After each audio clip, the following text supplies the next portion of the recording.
Believe in the shield. Don't be a lemon, be a rosebud! Behold the power of magnetism! What would your finishing maneuver be called? Circumcision. Follow the process! Welcome, one and all, to the Halloween Let's Talk Wrestling podcast episode. We have tricks and things that go bump in the night, like horrific celebrity segments involving Kathleen Gifford and Hoda. We also have zombies on the show, in the form of Roman Reigns, or that's what his promo this week kind of reminded us of. This week I am joined by the Boogeymat. He's coming to get ya. Right? It's fine. I'm fine with it. Yeah. But considering what I saw on YouTube, like WWE posted up this 3-4 minute video of the Boogeyman just running around WWE headquarters. Yeah, I enjoyed that more than I should, I think. I can agree with that. I was just sort of like, it's like, yeah, I like just so much more. I want to see the crazy man turn up and bash a clock over his head. I feel like it's going to be a very interesting next couple of weeks for us here on the podcast, because we've got the Halloween episode, which is today. Happy Halloween to all you. I know it all happened on Friday, but you know, this is the closest that we can do to that. So I hope you guys had a great Halloween. We're talking a few things Halloween style on this episode. Next week is the 50th episode extravaganza. I'm going to call it that because there's going to be a lot of new stuff on there. Matt has already heard the new intros, all the graphics and everything, so we're really excited to roll that out to you guys. And we've been taking up all your questions, so if you think, oh wait, they didn't answer my question this week, don't worry, I know it. We're putting up a lot of them for the 50th episode, so if you've got more questions, it doesn't even matter if you've already sent us in a question, send us in more, because we're going to be answering a whole bunch of them on the 50th episode. Ask us whatever you like, honestly, and we'll be able to go into all that. But I can promise you here, as much as I stated before, that we will be having horrific celebrity segments like Kathleen Gifford and Hoda. They're not here. This show won't be that damn scary, I promise you. So, they're not around. But then we've got a week of usual podcasting, and then we've got the year anniversary special, and then about 6 weeks after that is around about Christmas time, and then we've got our best of 2014 episode. We've got lots of different stuff coming. Yeah, isn't it? When it rains, it pours. It all comes in at the same time. But how are you doing, Matt? Before we get into this week's episode? Yeah, very good. Very good. Very good. Having just finally finished Raw. Yeah. As we record this, I was like, cool, stop. Yeah. Open Skype. Yeah, open Skype, do podcast, that's it. Well, it's fresh in your mind then, because I managed to get through it a lot earlier this week than usually I do. It's been slipping towards the end of the week that I tend to actually get into doing the episode, but there we are. Talking about news in terms of the podcast, I said last week we were just about to hit 130 subscribers. We now smashed that. We're now looking towards 140. Thank you guys for joining the channel and joining on this little path that we're going for. We just keep going up and up in terms of subscriber counts and all our numbers. We're breaking it each and every month, and thank you guys, because you're the guys that's doing that. So what do we have on the show for you this week, I hear you asking? Oh yeah, by the way, my name is Turbo Tony, if you were asking. I didn't say at the start. We've got our news. We've got a few juicy bits of news this week, actually. Very interesting stuff. Fan feedback. We're answering one question today and then doing the remainder next week. We'll do more than, as I said, with the rest of your questions from this episode as well. Our fail of the week, which is Halloween themed. That's got you thinking already. It's an interesting one. We also got a Raw recap. And at the end, we got a conversation in regards to whether some people, or us obviously, you know, in particular, would we consider TNA more of a success than WCW, considering TNA has now officially been in active service, as you could call it, longer than WCW has. And we're going to have a brief conversation about whether we think it can be thought of as more of a success, or it's just not even close in regards to that. So, as we said, packed show for you guys this week, and we may as well get straight into it, because we're going to have a lot of stuff to talk about. Some good news this week in terms of the WWE Network. Matt, you've obviously heard this throughout the week as well. Oh yes, of course. Yeah, we've been moaning that WWE have not. They've really struggled to get cater the WWE Network to international audiences. And as of tomorrow, when this podcast gets released, 2 days from when we're recording it, it will be launched in the UK. And the first month of it will be free. Yay! Which is awesome. I'm enjoying that. And also any fears that it would be the Sky WWE channel, which will basically be what Canada gets, which is a legitimate channel where you can't have the on-demand service. So it's essentially WWE Network Lite. Yeah, we are actually getting the US version. So we get all of that awesome stuff that you guys have been getting over in the States, which is really good for us on the podcast. We talked about this before, that we, as a podcast, we need all that back catalogue, really. So we can talk about all these awesome extras. And we may even do Let's Talk More Wrestling podcasts on old pay-per-views that have already aired, some of the classic ones. We keep referring back to we'll do WrestleMania 13. Yeah, SummerSlam 2002. I want to do that's still ingrained in my mind. I want to do Money in the Bank 2011. There's just a lot of them out there that I really want to go. Money in the Bank Chicago Money in the Bank. Chicago Money in the Bank. Yeah, baby. So yeah, there's a lot in there. So we will be getting that. As I said, the first month is free, so that's always good news. This has come, and also before I go into the reasons why they've done this, they've also scrapped the 6-month commitment. You can now exit whenever you like. So they've actually gone the Netflix route. Netflix is the same thing, that you can cancel out of that. This kind of makes me really happy that my Xbox is in my room. Yeah, because it's like I don't even have to leave my bed, just have Xbox on and just binge. Yeah. Well, the Xbox 360 and Xbox all the other apps will be coming out in the middle of the month, just so people don't hook up their stuff on the third and realize, wait a minute, it's not on the Xbox. It will come. It's just they have to roll it out. But yeah, I think it's like the 18th. Might be wrong with that, but they said it will be out on those devices on before Survivor Series. It better be a week before, because I'm off that week. Yeah. So, here are the reasons why they've done it. And these are not good reasons for WWE. That's all good stuff for us. For us as consumers, that's all good stuff. It's coming out in an area. We're getting the full back catalogue and the 6-month And we're getting it scrapped. for free for a bit. And we're getting it free for a month. You can't argue with that, guys. Some people might try and poke holes in it. You can't. As a consumer, that is really good news for fans, right? Yeah. But there is a reason WWE have done this, and it's not a good reason that they've done it, okay? For them, we get off fine. We for once, as fans, we get off pretty well on this, to be honest. This comes from their financial quarterly call that they had released this week. This is where they have to legally announce how many subscribers they have. Now, when they first launched the network, they stated that they needed at very least 1 million subscribers in order to break even. That's not even to make a profit, to break even on the network. It's then since they've released it in other areas, apparently it's gone up to roughly 1.1 or 1.2 million to be able to break even. The expenses were more than they realised, okay? Yeah. So the last call they had, it was around about 700,000 subscribers, okay? That was behind where they should be. Now they've announced that there are 700,000 and 731,000, that they've got. So that's an increase of just over 30,000 subscribers. That is very, very bad. Outright. That is not good for WWE. Which is probably hence why they've made all these multitude of changes. And they're very eager to get it released out into the UK and Ireland, obviously where I am. So, yeah, they're giving us some good stuff, but they have to, because the network isn't quite there. They're not really getting it. I find it...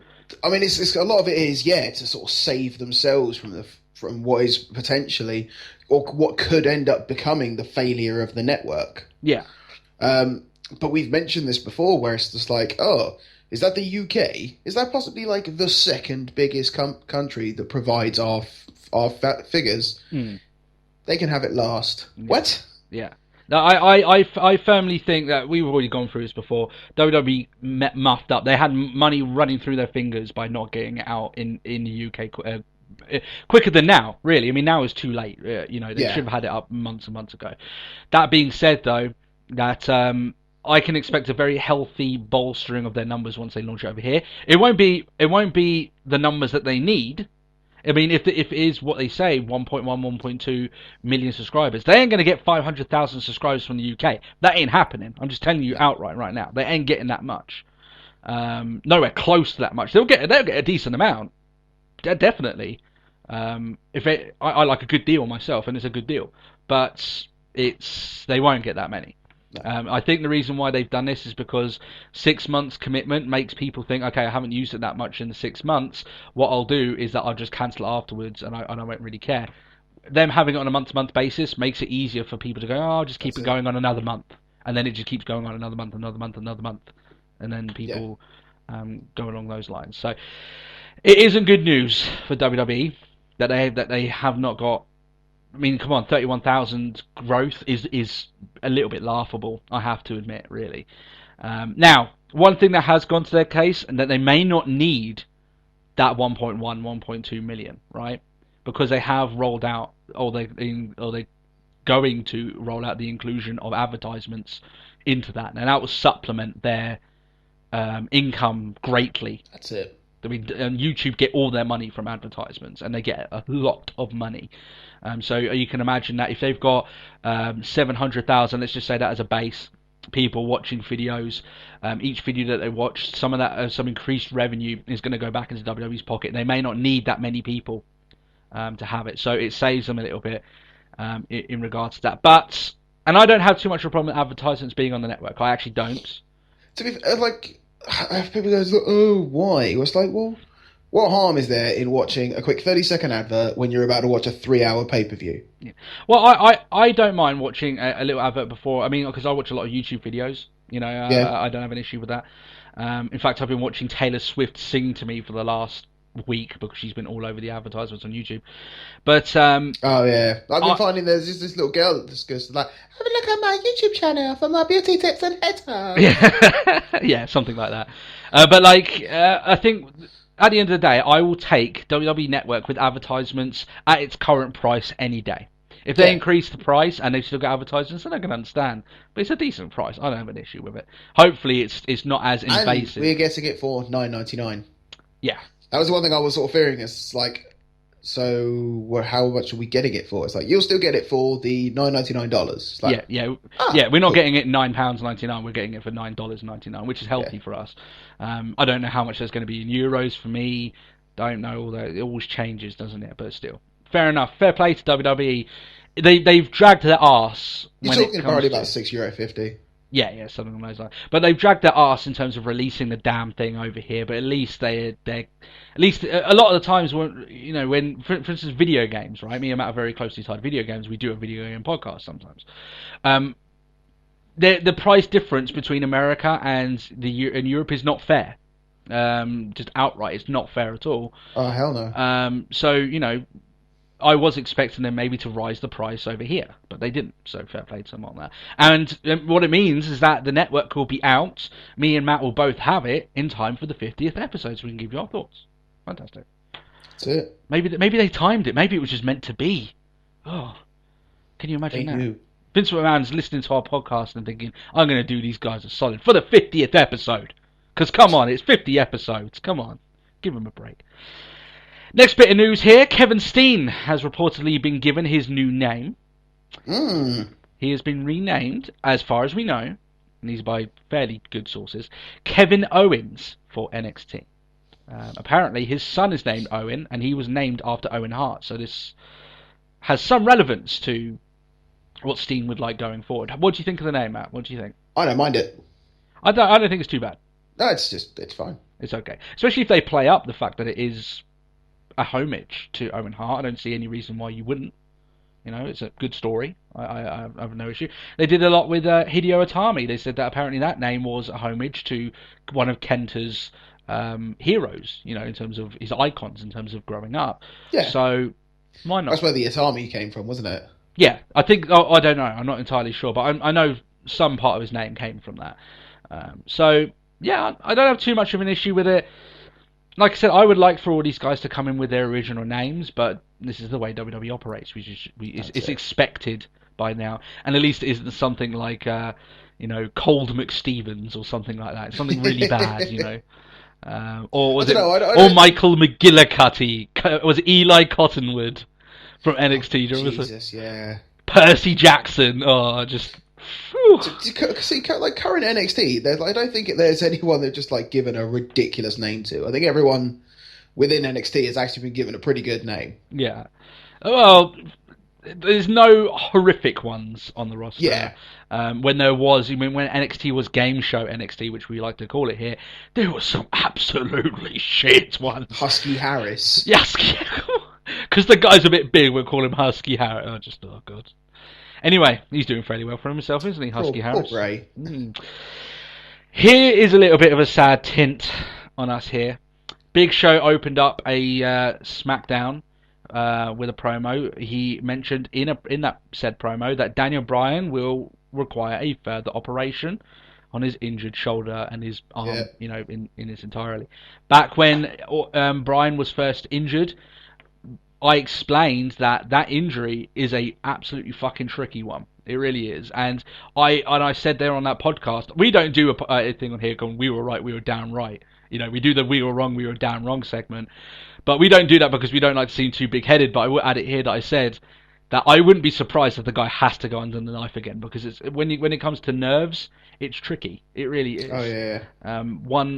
If this long with him not having any improvement, I would have expected him to go for another operation.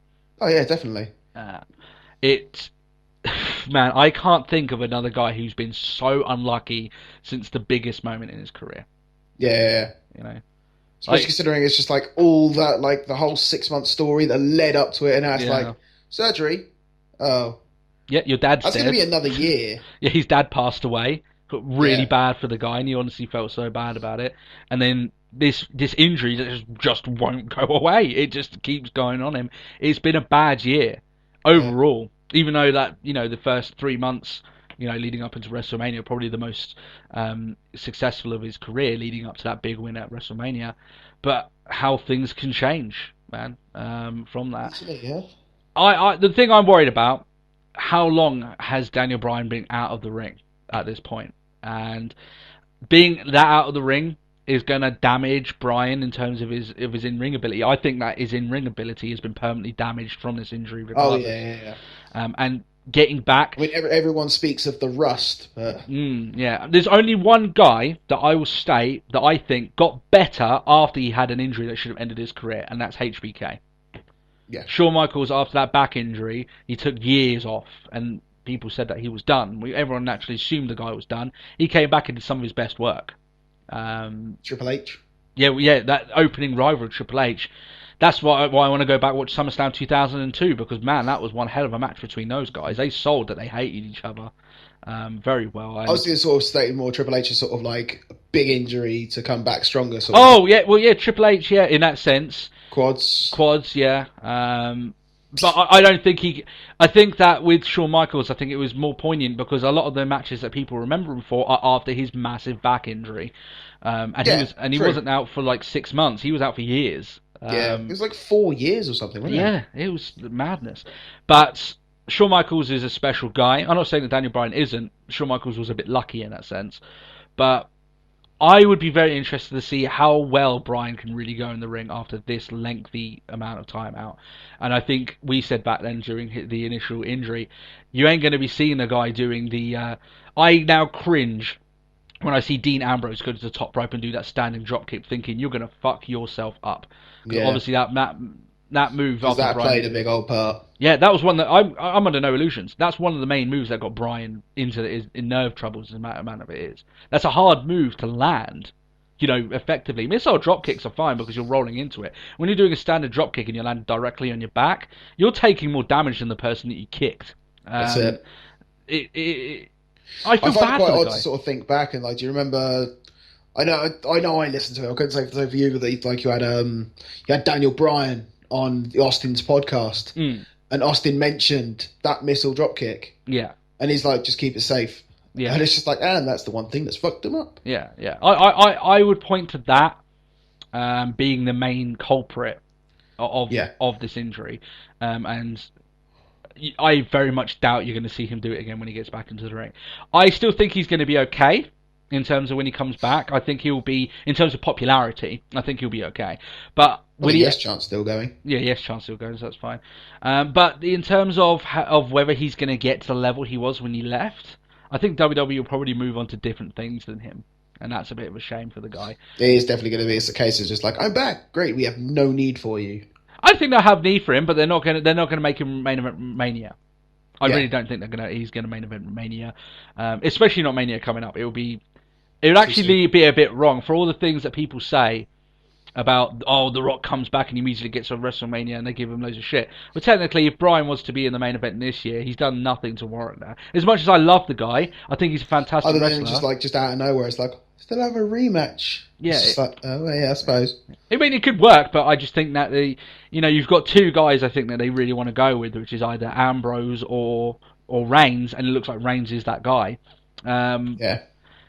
It would be a bit. I don't see them dislodging Reigns out for Bryan, because Reigns has been the guy they've been trying to build up. But I hope now Reigns is out, so yeah.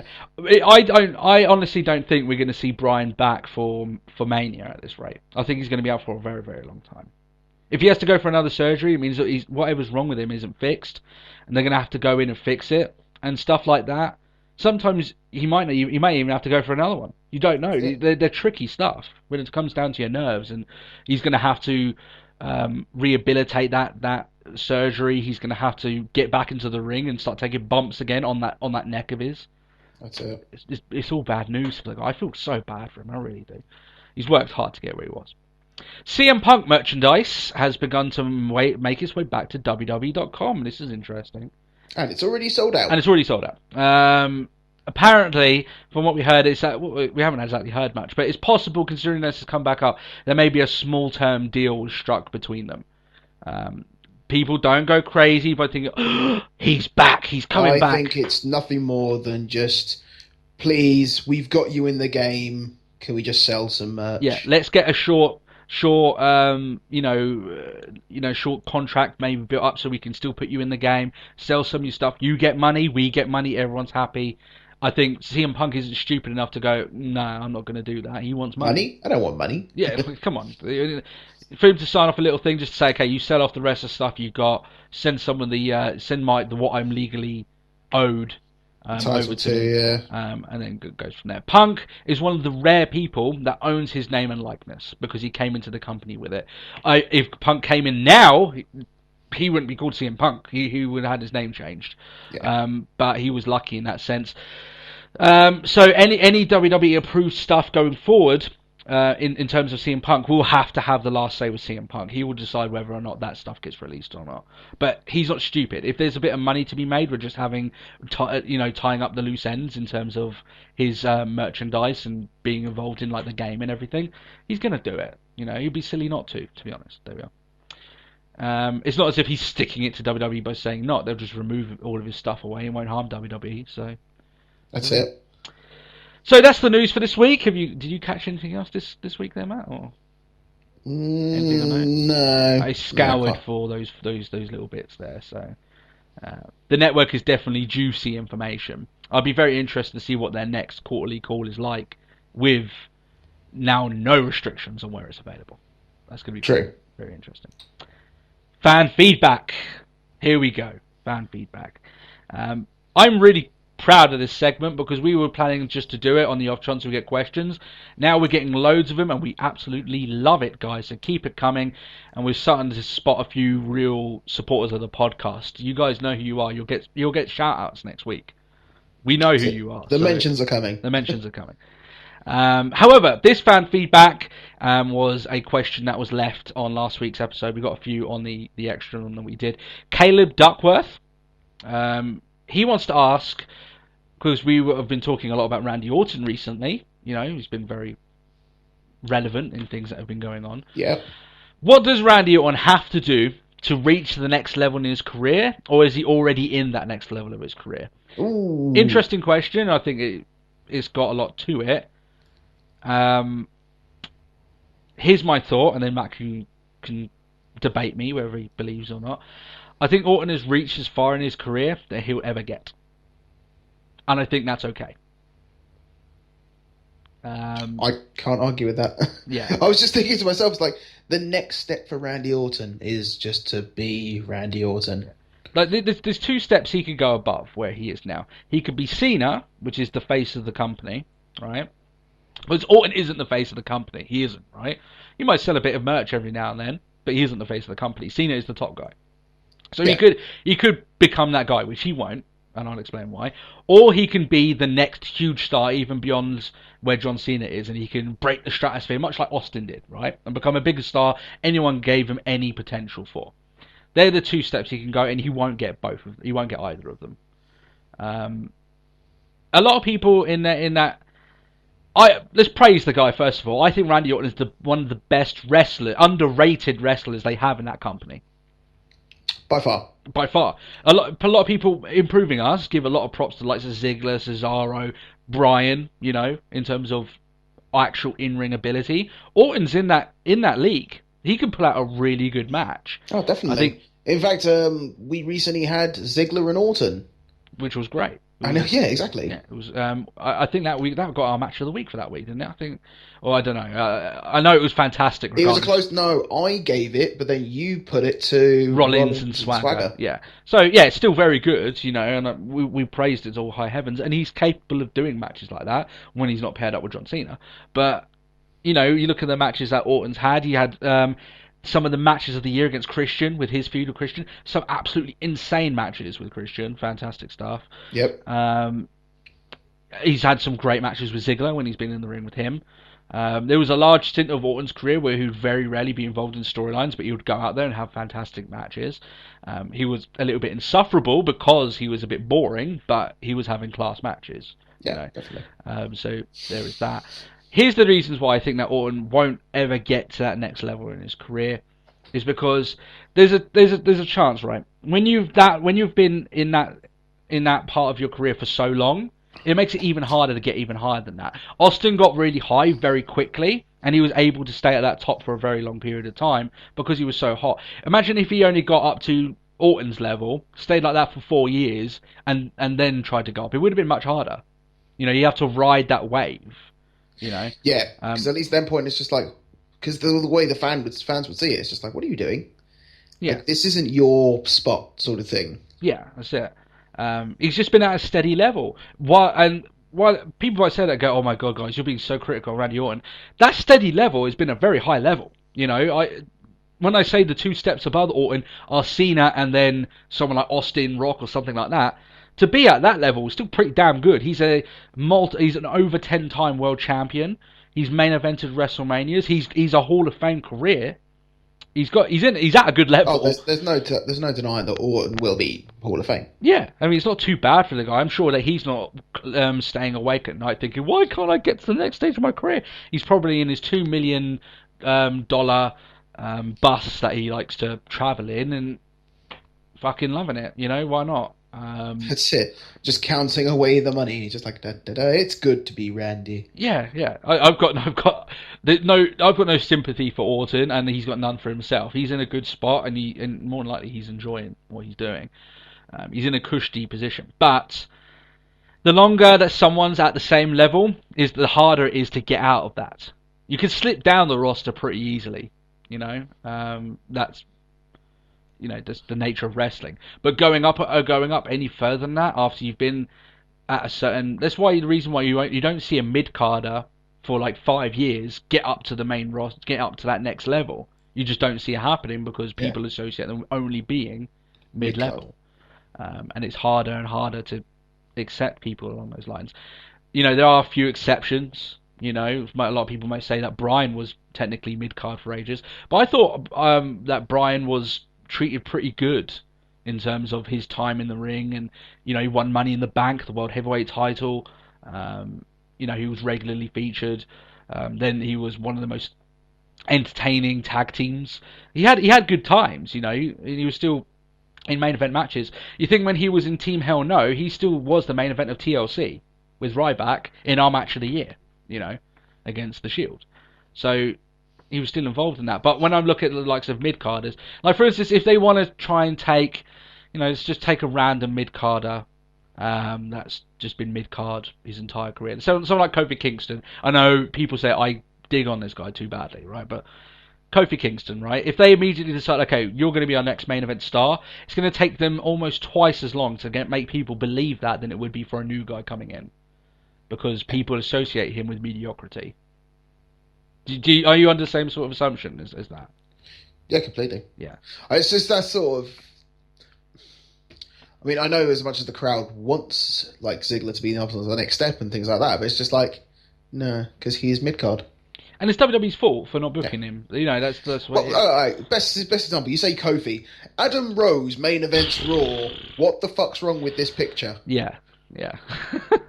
And WWE, if they want to get someone over, they will book someone over, but it will take longer. If they want Randy Orton to be the next John Cena, they can do that. That's it. But it would take ages for people to make it believe that he's that next guy.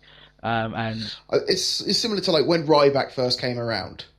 Yeah. Like, straight up, it's not like he was like, oh, well, okay, he was sort of just taking on nobodies in sort of 2-on-1 handicap matches, but then it's just like, right, we've got him over the fact that he's a big guy, and now he's in a feud with Punk for the title. Yeah. Like, he was steadily increasing all the way up, and he got very, very hot right back.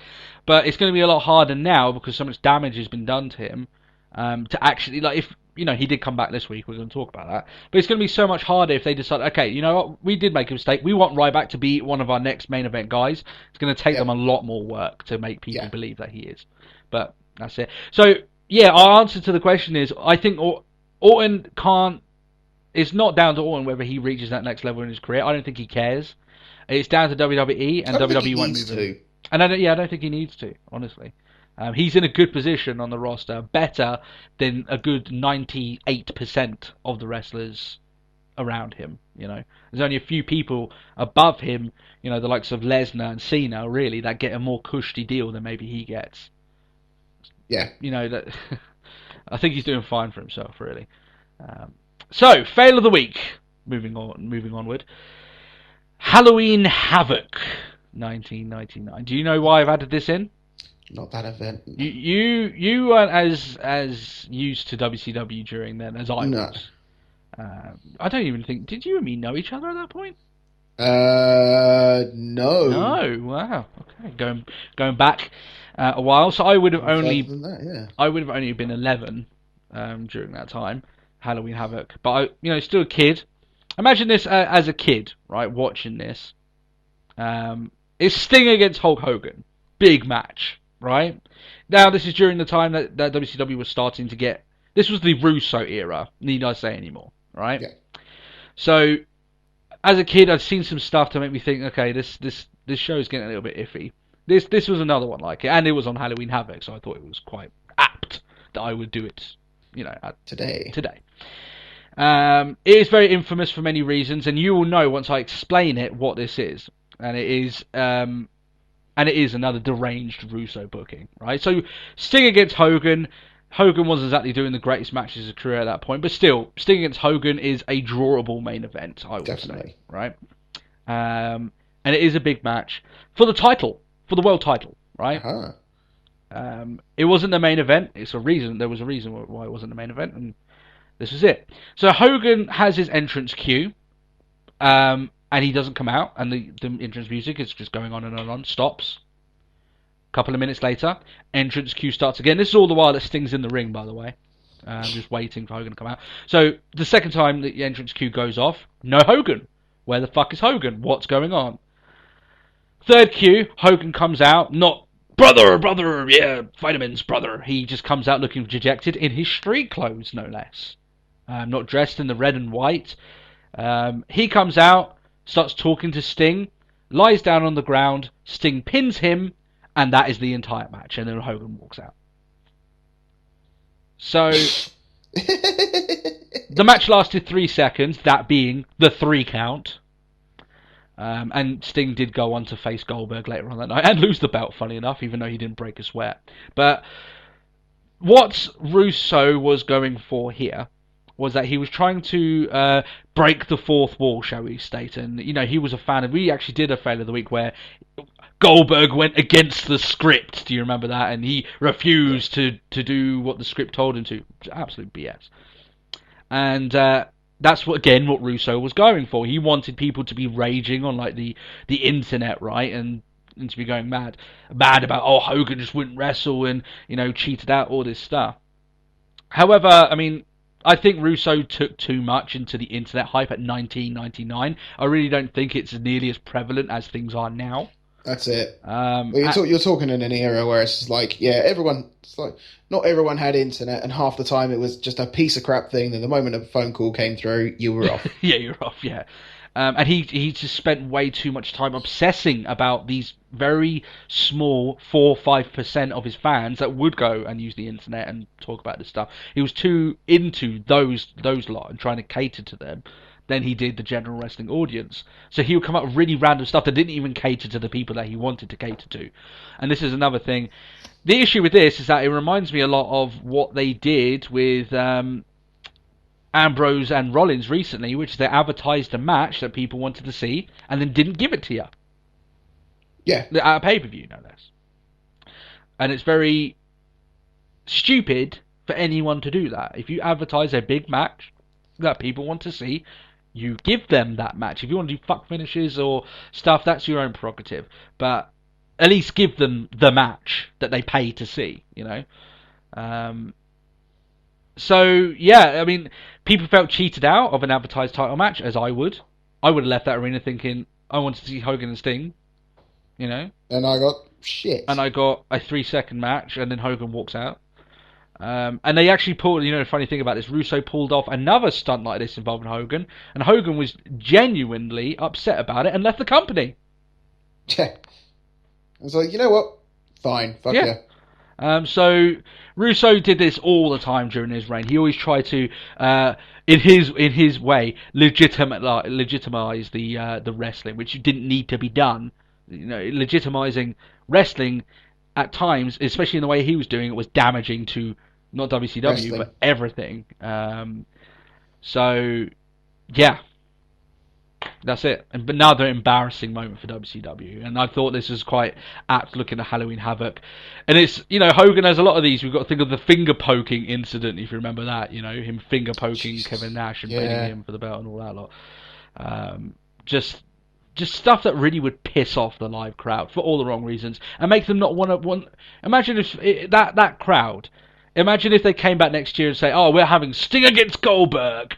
Whether they actually say, "No, we're not going to buy that because last year they fucked us over." I imagine there was a few people that felt that, and that's why. Are we really going to get this match? Yeah. No, I don't know. That sort of stuff makes people not want to invest in your company and turn the channel to another wrestling show, which was WWE. Yeah. So yeah, shitty booking there by Russo, but there we are. But then again, WCW ruins everything. Yeah. WCW 1999 was a bad place to be. Definitely. Just outright. And Hogan ditched the company very quickly during that time because he's not one to go down with a sinking ship. We know that from TNA. He jumps over. He's more than happy to jump over to the prettier looking ship and then That's it. Sinking? Yeah, bye. Can you pay my wages, brother? I need to cover my medical bills. Yeah. He was on this week's Raw, this is a good segue onto our Raw recap this week. Now, if you didn't catch our Hell in a Cell review, we did review the episode during the week. You can go and catch that and get our thoughts on that. We'll reference it here and there, but for the most part... we had not rematches, but pretty much everyone who was in... It's pretty much everyone who was on Hell in a Cell was on Raw. Yeah, for good and bad reasons. I will go into. Yeah. So several long-term feuds have ended. Ambrose Rollins is done. Thank God. To be honest, while it's not like, oh my God, I couldn't see another match with him. It was just the right time to end it. And if you want our thoughts on that, you can go back to that. Paige AJ Lee is done. I will say thank God to that because that just went on too long. And Goldust and Usos looks like it's done. So there's a lot of long-term stuff that is getting a fresh coat of paint onto it. And man, I've got to appreciate that because how many times did we say, Matt, that we had these constant matches between the Goldust and Usos? Goldust versus Usos, Goldust versus Usos, Goldust versus Usos, and the Paige. We'll come up to it, but there was something a little negative I have to say now. Okay. We will sort of come across it. Come across it, yeah. Bray Wyatt made his return at the pay-per-view, so he's back on the active roster now. Yeah. And this Raw came from San Antonio, Texas. If anyone doesn't know, recently I've been getting huge into basketball. If you are any of our listeners are from San Antonio, well done for winning the NBA championship last year. So there we are. The Spurs won it last year. They've been playing badly this year, but don't want to go into that. This is a wrestling podcast, damn it. So we'll get into the wrestling side of it. This is a wrestling podcast, damn it, and I have no idea what you're on about. Yeah, exactly. Matt's just there scratching his head, not knowing what's going on. You're an internet being, Matt. You don't have a head, so that's the way it is. Now, before we begin the show, I'm laughing already because I know what's coming up. I said 3-4 weeks ago that if the Authority opened up, yeah, you know where I'm going now.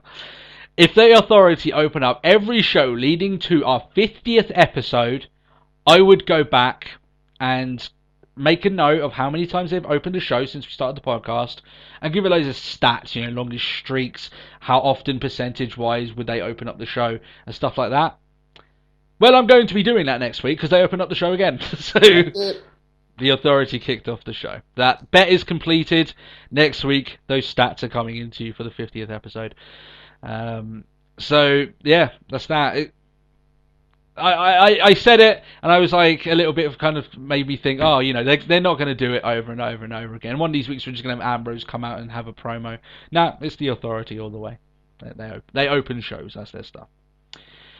So, Stephanie McMahon in the ring starts off, essentially praising the Hell in Hell in a Cell, of course, of the night's pay-per-view. Triple H tells us that Orton and Cena was epic. I'm sure if he keeps telling himself that, he will eventually believe it. It wasn't really that epic. Because currently, I'm not buying it. Yeah.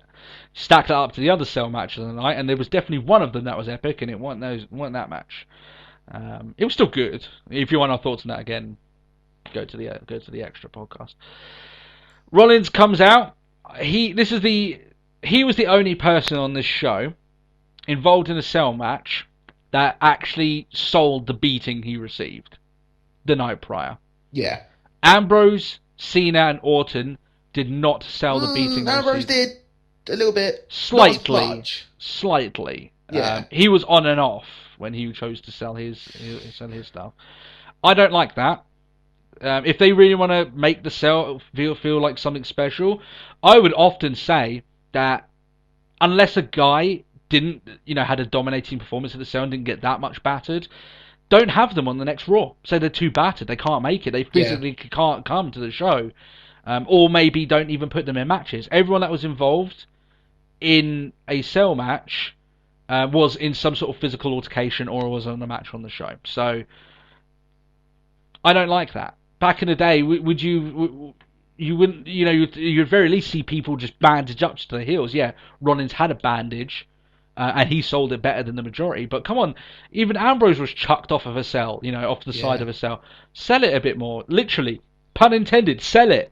I don't know about you, whether you caught up to that, but I just saw them walking out, and especially Orton, slithering around as if he was just in a regular match the night before. Yeah, like just fresh as a daisy. It's like, no. I mean, if they're not going to sell that, then there's no match that's going to be able to. Then there's no other match higher than that they would sell a beating for, and that just doesn't sit well with me personally. Anyway, I can hear fireworks in your background, by the way. Yeah. They're celebrating the 50th episode too early. Damn it, too early. It's next week. That's what it is. Not yet. Not yet. Anyway, Rollins says that he's finally got Ambrose out of his hair and he's moving on to John Cena. And I'm like, no, Rollins, don't move on to John Cena. He will take that push of yours. The killer of... Yeah.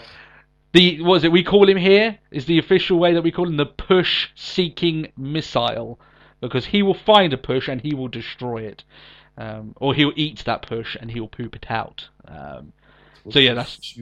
So big. If we've got one thing to say, Rollins, just stay the hell clear away from John Cena. Don't go close to that guy. Just don't leave him. Don't even go close to him. Don't even go close. Rollins, no. Yeah, stay there. And we like Rollins. We want him to become the next big star, so we don't want him anywhere close to John Cena. That's just real. He says that he will leave John Cena laying on the mat. And this brings out Randy Orton, who's in an extremely pissed mode. He blames his loss against Cena on being curb stomped the Raw before last week. Yep. And that apparently he wants to check it back into anger management like he did in 2006. And then he's all hopped up on something here. He's getting all crazy, not taking any breaks. Man, those crowd are probably poised to say what, and he wasn't giving them any damn chance to say what. Did he drop an F-bomb? I don't think it was an F-bomb. There was a brief moment where it's just like, there's no audio. Yeah, he dropped something. Randy. He dropped something, maybe bitch or or I don't know if they can say that, or I don't know, asshole. They're quite some of those words that would fly very easily. To and fro with bitch though, aren't they? Yeah, sometimes they decide if it's a good thing, and sometimes they'll blank it out. It's a bit odd. Like they did for Ambrose. Or bastard. He could have said bastard. They have to blank that out or something like that. That's true. Yeah. It's just funny, all these kind of semi-swear words. They're not really swear words, but all this stuff that you just used to fly so easily in the Attitude Era is just so clamped on nowadays. I understand why, but it's just quite funny anyway. He then attacks Rollins by RKOing him out of somewhere. Literally just moves Triple H out of the way, RKOs him, and slithers out. And then Triple H just has the look of, really just had to do that. Come on. We had the same face, Triple H. Come on, we had the same face when you decided to put Kathy Lee Gifford and fucking Hoda in the ring. So we know the pain that you're going through. Now okay? feel our pain. Feel our pain, okay? I think we've got an early winner for our worst segment, unless they do something monumentally shit in the next few weeks. Kathy Lee Gifford and Hoda are a shoo-in for worst segment of the year, really. Oh yeah. But just saying that right now. However, I will say, Orton the last few weeks is like someone lit a light under him, and he's just been a little bit more watchable. I know you're definitely hugely critical on the guy, so do you see that, or am I just searching, reaching? I'm quite liking Orton at the moment. Yeah. And for loads of people who are just like, oh, Jesus Christ, he better not go face or whatever in his face turn, it's just like, it's happening. Like, we are in his face turn now. Yeah, he's in the middle of it. Yeah, he's going to be going. It's just like the biggest middle finger is going to be like he's on Team Cena at Survivor Series. Yeah, like the thing is, I don't think he'll be on Team Cena. I think that would pretty much just be like the biggest middle finger to the Authority. Yeah, I think he will be with the Authority, and Survivor Series will be the moment that he really gives in, right? But yeah, we're in the middle of it now. A lot of people will say, oh, he was slamming the crowd last week. Well, technically, he was the heel going into Cena versus Orton, so he has to slam the crowd and be a heel. Because Cena has to come on and go, no, don't pick on these people. Yeah, he has to be Cena, speaker of the masses. Yeah, that's it. Cena sucks. Oh. And there was stuff about it on a Cena segment, which I have negative stuff to say about that. But yeah, as you said there, Matt, the face turn for Orton is in progress. It's happening, and it's going to be something that gradually goes over this month, and then will culminate at the pay per view. That's the way I see it, anyway. I don't think they're just going to say, okay, you guys fight each other, although it could be something that they go with, But still, it seems odd to have a team Authority without the likes of Seth Rollins, Orton, and Kane not involved in that. But we'll see. So, I thought this segment was okay. It was boring until Orton finally... I can't believe I'm saying this, but it was a bit boring until Orton got in. How does that taste? Yeah. He didn't forget his lines here, man. He was quick off the mark, so you've got to give him props for that. But, as I said, it was just the idea when I see Orton just doing the RKO, slithering out the ring, jumping around, it's like... You were just attitude adjusted off of the top turnbuckle through a table, and you're like jumping around, jumping jacks, and RKOing here, RKOing there, RKOing everywhere. It's just a little bit, but RKOing, but from where? Yeah, interesting. But I just thought they should sell it a lot more. I think Orton and Orton and Cena obviously are the two biggest defenders of that. But even Ambrose later on in the show, I just thought, man, he just doesn't look like he took a beating at all at some points. But Yeah. still, and in the main event of the night, when you've got Rollins really selling the fact that his abdomen is just destroyed, and he was really selling it with everything. I thought he did the best job this week in terms of that. So Goldust and Stardust finally are wrestling someone new. They were the first match of the night. They're wrestling Big Show and Mark Henry. As soon as I saw this out, I know that the right was on the wall. I'm guessing you did as well, of where this was heading. But I was like, I didn't even care. I was like, God damn it, Goldust and Stardust are in a match, and they're in a match with someone that doesn't involve the Usos. Yeah. Fantastic. And they're not Uso. Yeah. Oh my god. They're clearly not brothers. Yeah. It is funny though, because this is for the title, no less. And it's a little bit nonsensical that. Where'd that come from? Yeah, like Big Show goes from losing convincingly against Rusev. Mark Henry loses against Rusev and Bo Dallas. And suddenly, for some reason, they go straight from that. And that makes them tag champions material. Yeah, apparently that gives them a shot against the tag title. I thought that was a little bit off there, but each to their own. Just a bit random. And it's funny then when people get like victories over the champions in non-title matches and they won't get title matches. It's just very odd, but there we are. I don't even think they've even won a tag team match for a while, right? I mean, I don't even watch SmackDown, but they certainly haven't won any on Raw. I can't even remember the last time I saw them as a team. So. Yeah, there we are. A sexual chocolate chant was in the crowd. San Antonio, obviously not with the assumption that Henry would be turning heel. We know better. We all know different. Here, all our fans knew as soon as this match was coming up. Henry's going heel now. We all know that. That's right? it. So, as we know, that Show and Henry are constantly butting heads and arguing, apparently. It's like, what's that? Has Henry just cost Big Show 2 straight matches against Rusev? Oh, that's it. Nothing bad could come from this. And Henry's essentially been acting like a heel outside of being around Big Show for the last month anyway. His attacks against Bo Dallas backstage and all that stuff. Him That's freaking true, out. yeah. So, we knew it was coming. The writing was on the wall. And like I said, what you're going to do with Big Show and Mark Henry after Rusev's beaten them, you're not going to have them continue feud with Rusev because it makes no sense. There is a road that you kind of expect them to go down, and 9 times out of 10 WWE do this, they do that. So that's it. That's where they're going. Oh, are they friends? Well, I guess we'll have to break them up. Yeah. I thought this match, however, for...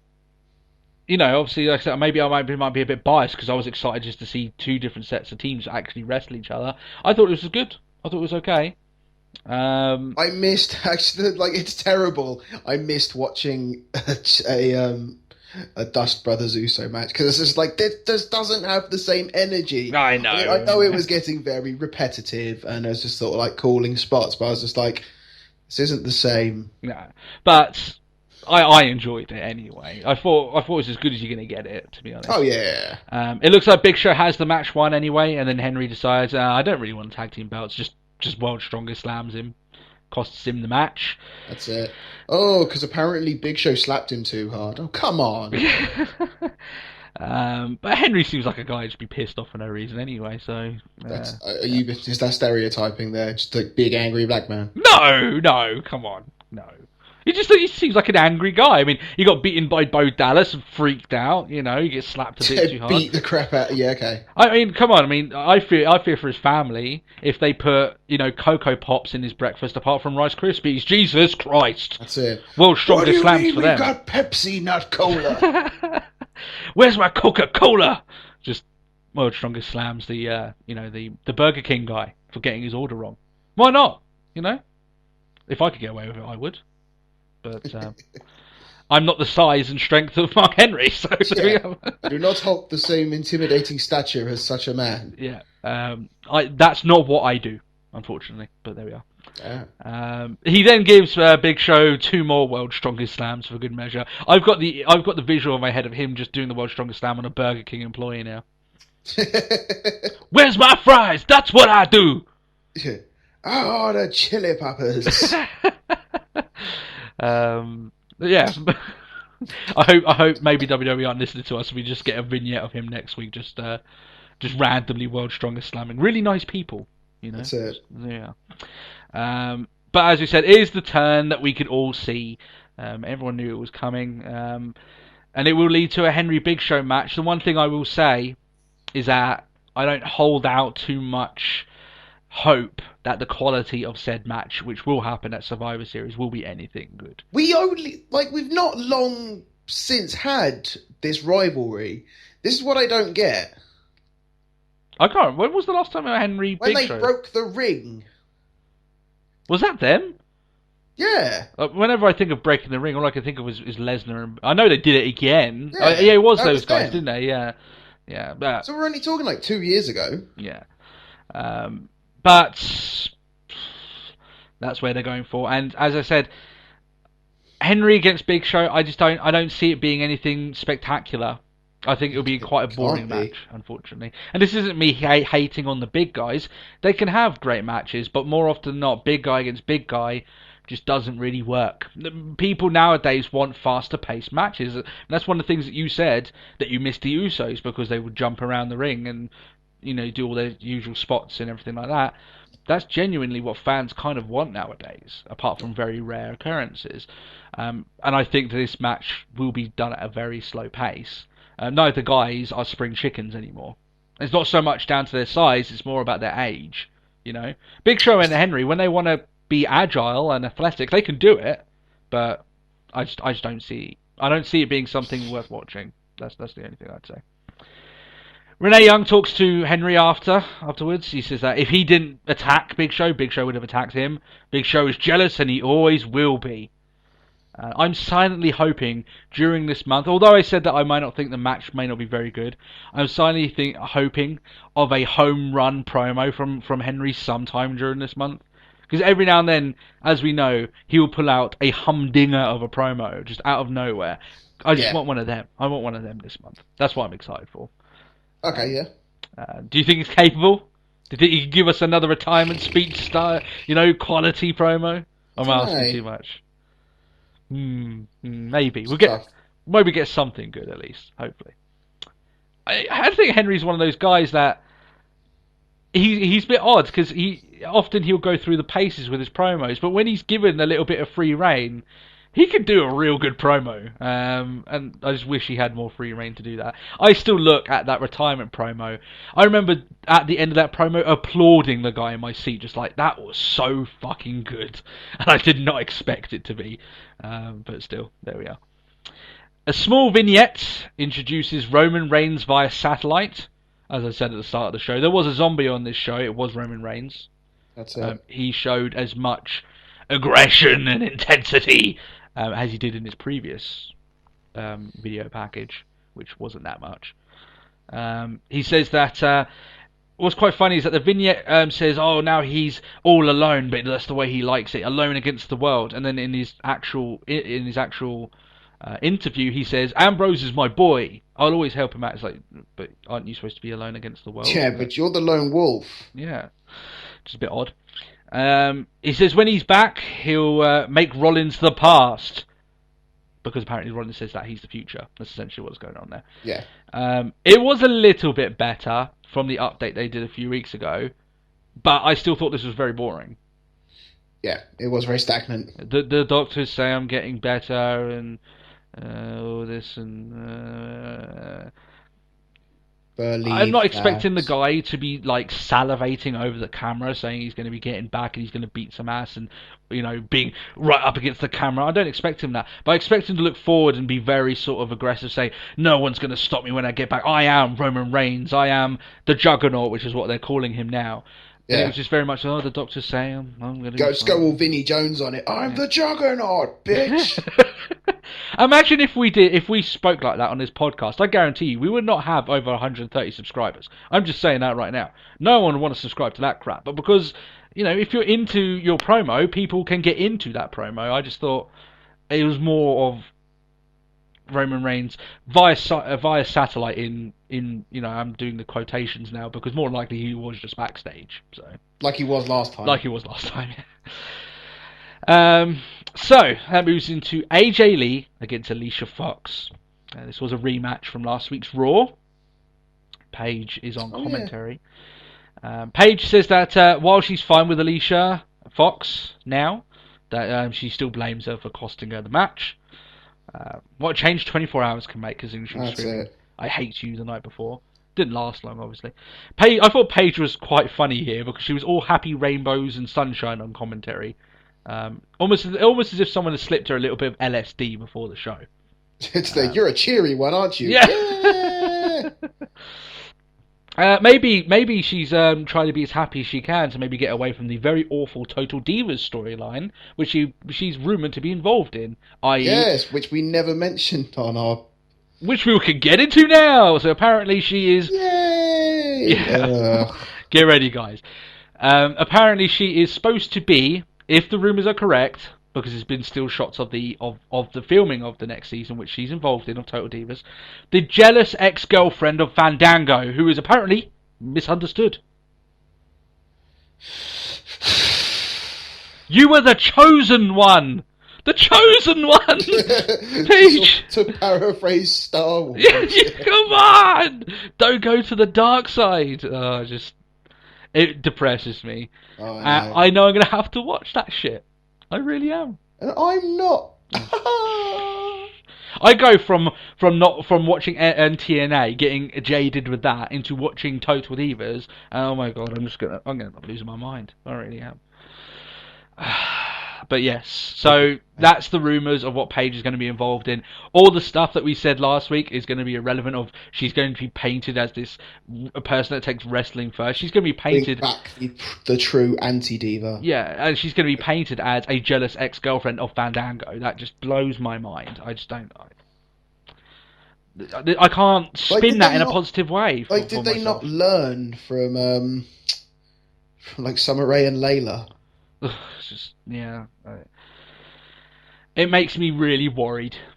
That's what I've got to say. It makes me really worried. But hopefully they just don't reference that sort of crap during Raw. But I know I say that, but they are. They're going to have a week where when that stuff airs, if this is true and this is the storyline that they're going with the Total Divas, they're going to have a storyline where Fandango's in the ring and Paige is in the same match, and they're going to be sharing weird looks at each other during the match. Oh, this is what happened on Total Divas. What's going to happen with Paige and Fandango? I'm going to be like, no! Put her in a kick-ass Divas match. What are you doing? You were the chosen one. I know. Oh. But it's like, probably know what happened on SmackDown. Like this whole, it's safe to say that the Bellas aren't going by their Total Divas character. Yeah, it was fair to say that. And Nikki's number one contender for the Divas title. Yeah, which people may expect us to be bad about. I think that's fine. Personally. I'm good with that. I'm good with that. That's okay with me. But so going back to actually what happened in the match, Paige screams at Fox to win. All the while setting her up for the most devastating move in wrestling move history. What a maneuver! The roll-up pin. That's it. The delightful irony. Oh. Do you know what I was quite shocked about? Go on. It was really high pitched, a lot higher pitched than I was. I like about that. There was actually, it wasn't a half bad match. Yeah, it was alright until that happened. I just thought it was so ironic, her screaming at her to win, and then she gets rolled up and pinned. The just lovely irony there. But then Paige then attacks Fox after the match. It looks like maybe it will be Paige Fox going forward, which might be a mini rivalry for Paige to transition into. I don't expect her to be having pay-per-view matches with that feud. It's a very low-key feud, but it's something for her other than going against AJ, which was just getting so stale at that point. But the one thing I did like here during this time where Paige is really battering Fox, battering her like they should have done Nikki Bella back all those weeks ago when she was in 4-on-1 handicap matches and looked like she came out unscathed, and when all the beatings were just little bit of kicks in the back every now and then. They should have had Paige in there to do the beatdown. She went for the town. Yeah. King gets in the way. He can't stop himself from getting between two very attractive ladies, shall we say? That's it. I was like, I've seen the best picture, which was just like it was taken from that, but someone has just superposed like Quagmire's face over King as he's standing over Alicia Fox. Dear diary, jackpot. Yeah. Yeah. Today I thought my heart would give out again in a good way. But you know, we've all seen the really funny pictures of him checking out Paige's assets, so to speak. But he's just king, man. He likes the women, shall we say? Yeah. And that's no secret, shall we say? It's played down. We're of a generation of wrestling fans who would have known, like, when King would just constantly just shout puppies. Yeah, over and over No again. reason, just puppies. Yeah, he would love it. Puppies. Was his catchphrase, and man, he would say that. And there was a lot of puppies to be had back in those years, wasn't there? Yeah. But yeah, it. I just thought that was funny, being king of being involved. He's playing the very sympathetic card. Oh, look, he's trying to be all, like, manly and protective and just like, no, stop, whilst I cop a feel. Yeah. Oh, dear. He's had a good couple of months, considering he managed to pretty much dry hump a Bella as well. Yeah, fair enough for King. You know, he's done well for himself. Maybe the heart attack has taught him to just take every chance he can and just go for it. We salute you, Jerry the King. Dirty, pervy man. So, here we go. John Cena is out next. He congratulates the San Antonio Spurs on winning the NBA title for some easy pops. I've got no issue with that. Yep. I can't have a problem with people getting easy heat, cheap heat, and have a problem with them having easy pops. It's easy, just okay. I've got no issue with you doing it. Yeah. He says it wasn't the last chapter of Cena and Orton at Hell in the Cell. The moment I heard that, I was just like, no. It was almost like I could see the entire crowd just slump their heads in deflate, just like, yeah. Oh.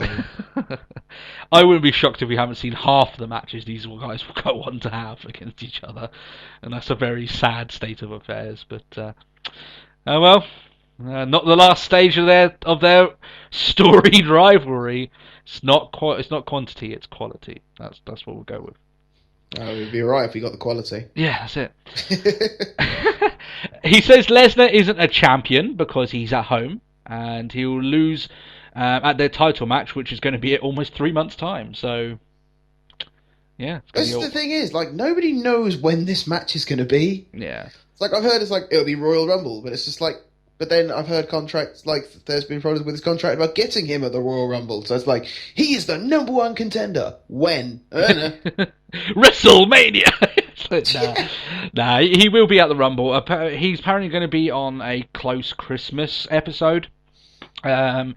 Maybe the Slammies, which they do roughly around that time of the year. They're going to have it at the Slammies. No, not the match. They'll have apparently Lesnar will have an appearance. He won't have a match. Oh, okay. Probably, because it'll probably be like match of the year or something like that. Yeah. Like most or shocker match of the year, which is him breaking the streak or something like that. You come out and grab. And it'll be him and Heyman. Yeah, do it.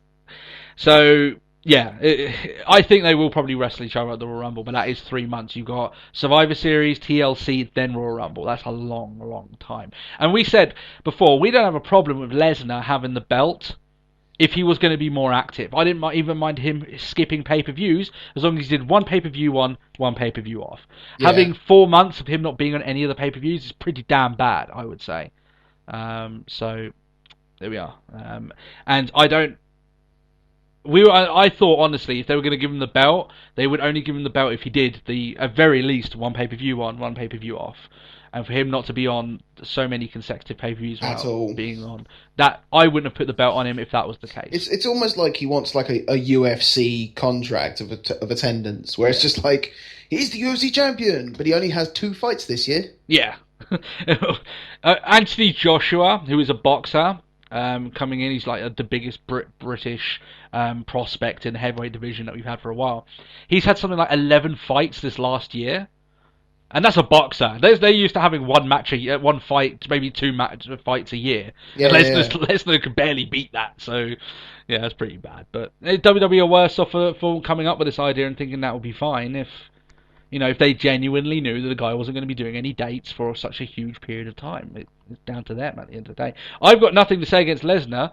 Lesnar's there doing his thing, and he's doing it fine. It's WWE are the mugs, really, for going that route. So, Yeah, he says that Cena says that he's going to go beat Rollins. He'll go through the future. This push-eating machine is hungry, ladies and gentlemen. He is looking for pushes. He didn't get Orton. He didn't get a push last month. He got Orton, so he's eager to eat more pushes. I say that. I'm not saying that Cena does it himself. It's the way he's booked, but still. So this brings out Stephanie McMahon, and they essentially play out the exact same style of promo that Cena himself did with Paul Heyman about 2 months ago. Do you remember where he was trying to tease him going heel and saying, "Oh, just tell the fans." Yeah. They essentially did the same thing here. And I said then, how many times are they going to pull the Cena going heel card? And they really didn't last too long without playing it again. I didn't like the promo with Steph and him. She does say that she can't wait for Survivor Series for the low price of $9.99. She is wrong. It's free. It's 000. For us, For yeah. us. So that's what. Man, we should start that catchphrase 000. It feels good. It feels good to say that. So yeah, they talk about the fans chant, saying how they chant Cena sucks. If you've seen this stuff, you've seen it. You've seen it before. They like to play this card a lot. Unfortunately, we've seen her teasing the heel turn. And I said back then, this is back when you were escaping Bella segments in another country, Matt. Yeah. I said Cena is not going heel. He's not, and not especially not at this stage of his career, and at the current time of wrestling as well. The reason why, I mean, a lot of people point to the fact, well, Hogan went heel. Hogan went heel because WCW were trying to do something shocking to get fans to watch them. WWE don't need to do that stuff because they have no competition for what I think is the worst of wrestling all around, but they're not going to tamper with what they believe is a winning formula. No, so Cena isn't going heel. So the thing is, it's almost like Cena's an awkward one because he's almost like the perfect. He is face. Like, there's no arguing that he's face. Yeah. But he's like the perfect mix of, like, Undertaker. Everything screams heel, but he gets cheered. Yeah. And then you got Cena. Everything is face, but he gets booed. Yeah. By the older generation That's and males. Yeah. But it's like a 50-50. So it's like, oh, I'm never going heel. Well, in the eyes of some people, you are, because I hate you. Yeah. That makes you a heel. If Cena at some point in his career had already been heel, this sort of stuff would pull me in a little bit more. If they had done it a year, maybe early in his career, where he did go heel, he just snapped, couldn't deal with the fans, then maybe I'd be like, oh, maybe they might go back to that, just for maybe 6 months or something, and then you realise the error of his ways. Because they've never ever done that with Cena. He was only heel when he first came into the company, and that didn't last too long. Then maybe I would be a little bit more into it, but Cena's not going heel ever. I would bet a lot of money on that. I really would. But then Cena reminds us that he's here for the fans. Blah blah blah blah blah blah blah. Guys, you've heard Generic this before. Cena promo 101. Yeah, I like to kind of explain what happens in promos here, but really, is there any point? Because come on, guys, if you've been watching Raw with us since the last 50 episodes, right? You must have heard this at least 3 times. During that, him going, oh, I'm here for the fans, and someone trying to get him to be heel. And, no, I'm here, and if they boo me or if they cheer for me, a prime example for that. Yeah, it's just they did it with Wyatt, they did it with Heyman, now they're doing it with Steph. That is at the very least 3 times in the last year that they pulled this card. No one's ever gonna get sucked into. Is he really gonna turn on us? No one's ever gonna do that at all. So Triple H comes out. And Triple H says that Cena is hanging by a thread and that the future will surpass him. Fantastic. We certainly hope they will. God damn it, we need new stars. We hope the NXT guys make it so Cena doesn't have to be the top guy. That's the dream for us. It's the fact really. It's just like thinking, it's just like Triple H is giving this promo in the back of his head, he's just counting all the names. Yeah. Neville, Zayn, Breeze. All these guys that he thinks could be the top thing. And it's quite funny here, right?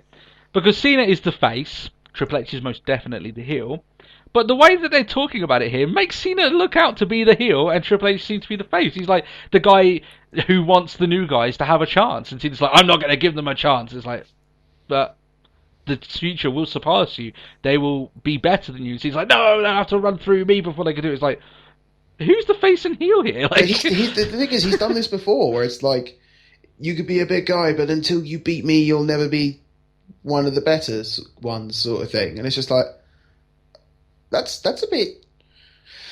That's a bit Healy. It's just like, you'll have to beat me if you want to beat anyone around here. It's like, that's a bit Healy. Come on. It's Ric Flair used to do it back in the day. They coined the famous phrase: "If you want to be the man, you've got to beat the man." Yeah. He was a heel. That's the reason why he would say it. that stuff. So yeah, I just thought that was a bit funny there. It just comes off like Cena wants to suppress future stars from surpassing him, but the Authority are all for having new guys come up into the roster. It's like, okay. He sets up Team Cena and Team Authority for Survivor Series, saying that if you don't get it, then I'll have to show you by beating you, which I don't think makes much sense, but still, they're doing it anyway. But yeah, I didn't think much of the entire promo. But who's going to be stupid enough to join your team when they're facing off against the Authority? As JBL liked to inform us for the rest of the night. Yeah, over and over and over and over again. We get it. But yeah, I don't know about you, Matt. I didn't rate this that high. I've seen it before. Promo. I didn't. The entire segment. I just didn't enjoy it.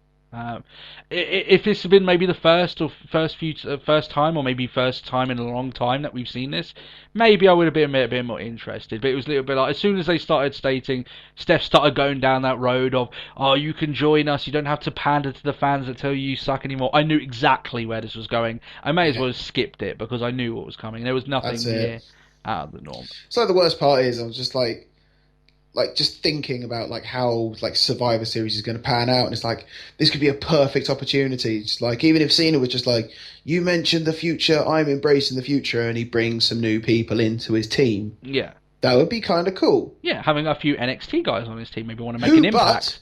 Who's going to be the last man standing on Team Cena? Yeah, we all know who's going to be the last man standing. Oh dear, but like I was genuinely in a conversation on a Facebook group. And it was just like, what would be really good if Cena was like the third person to be eliminated from Team Cena, like two new guys, just sort of like, it's all on these unknown people, and then it's just like, bam! Like the two, like whoever's left just kills it. Yeah, what a way to sell NXT and to have these guys have a real good, like, I'm not saying debut because they could go back to NXT, but they've at least got some sort of reference and stuff they've done. The spotlight. Yeah, they could have maybe Sami Zayn, who's still faced there. Maybe even, I know he's feuding against Adrian Neville, but maybe just for example, right? Cena gets eliminated, and suddenly he stays at ringside, but he's saying to the guys, "You've got to win this for me. You've got to win this. Like, I'm really sorry, but like, I can't lose this match." And then they pull it out of nowhere. They manage to win the match, and they're the ones that. But no, as you say, that's not going to happen. So yeah, Cena will be the last guy. He'll probably win, but we'll go into our predictions when we get there. Miz and Damien Mizdow against the Usos. Yep. Mizdow is doing his thing on the apron during "We Want Mizdow" chants. Now, here's the funny thing. You know, you and me have been slamming commentary recently for some reason randomly demeaning Miz's character, saying, "Oh, he's straight to DVD," and "Oh, these other celebrities don't know who he is." JBL seems to have reverted back to what he was doing in the beginning, saying, "Oh, he is an A-lister. He is top dog." But we've been seeing JBL basically like comparing he compared the Miz to Tom Cruise. I was just like, really? But it's like, really? I wouldn't even have a problem with them actually doing that if it was consistent. JBL has been laughing along with the other two over the last like couple of weeks, going, "Oh, this guy's just a joke, you know, he's nothing really that much," and everything. Suddenly, oh wow, he's an A-lister again. It's like, really? Come on. Yeah. At the risk of sounding like the Miz, really? Yeah, really? Yeah. So I thought this match was okay, but it was alright. Worth watching. I didn't think it was anything special, but it was okay. The Usos used the twin magic to win the match because, you know, the Bellas aren't using it, so why the hell not? Yep, it's up for grabs. Except their faces. Yeah. Bit odd, that. Gotta love how Cole says it's highly effective, but man, he used to freak when the Bellas did that when they were heels. So yeah, man, they're biased. So getting around they really don't know which way they're siding. It's just like, oh, you know, they.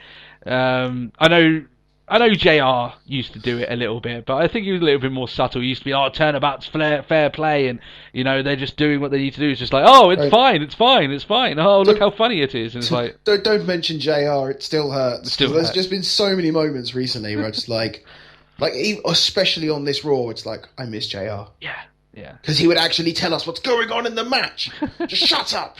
Well, according to JBL, he did state last week. I was going to add this in, but he did state last week that apparently he thinks that Cole is the greatest announcer of all time. And I'm looking at him like, let's see what you say when you're outside of a payroll. Because I tell you what, you weren't. When you weren't coming back to WWE, you were highly critical of some of the guys in there. When did he say that? Last week. What, on Raw? Not on Raw, on his Facebook page. Really? No. Yeah. There is a lot of people. Cole is okay. I don't want to say that the guy is bad, but he's not excellent. I won't hate on Cole at all.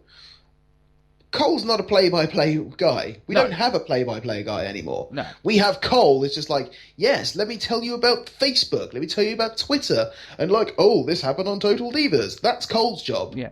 JR isn't the same commentator as Cole. Cole is a juggler. He juggles everything. He juggles plugs. He juggles Twitter references. He tries to manage the other two as best he can. He manages future plugs for matches that are going to happen. JR was a legit play-by-play guy. He would talk about the moves in the matches and build up the matches and make the quality of them better. Cole doesn't do that nearly as much. He's a different, in my opinion, as you say that, a different style of commentator. Yeah, that's it. I mean, I think they were going for. I think that's why you've got they hoped that JBL or King would do it as ones that have stepped within the ropes who can actually give almost like an insider's opinion. But it's just nope. It's ironic because they don't even want that anymore. Matt Stryker used to do that almost to the extreme. I will admit, yeah. But they got rid of him, because they didn't like that stuff. But they've got Alex Riley on NXT. Yeah, just. Who does just that? Regardless of what role they're in, Cole isn't in the top 5 announcers of all time. Commentators, sorry, of all time. But he's okay. He's not certainly in the bottom 5. He's nowhere close to that. He's all right. He's just not brilliant. He's not great. Yeah. He does his job well, but he can't be looked at in the same breath as really great commentators. Gorilla Monsoon. Bobby the Brain Heenan, JR. Yeah. Hell, I'd even go as far to say Vince McMahon. Yeah, Vince was good. Vince was alright.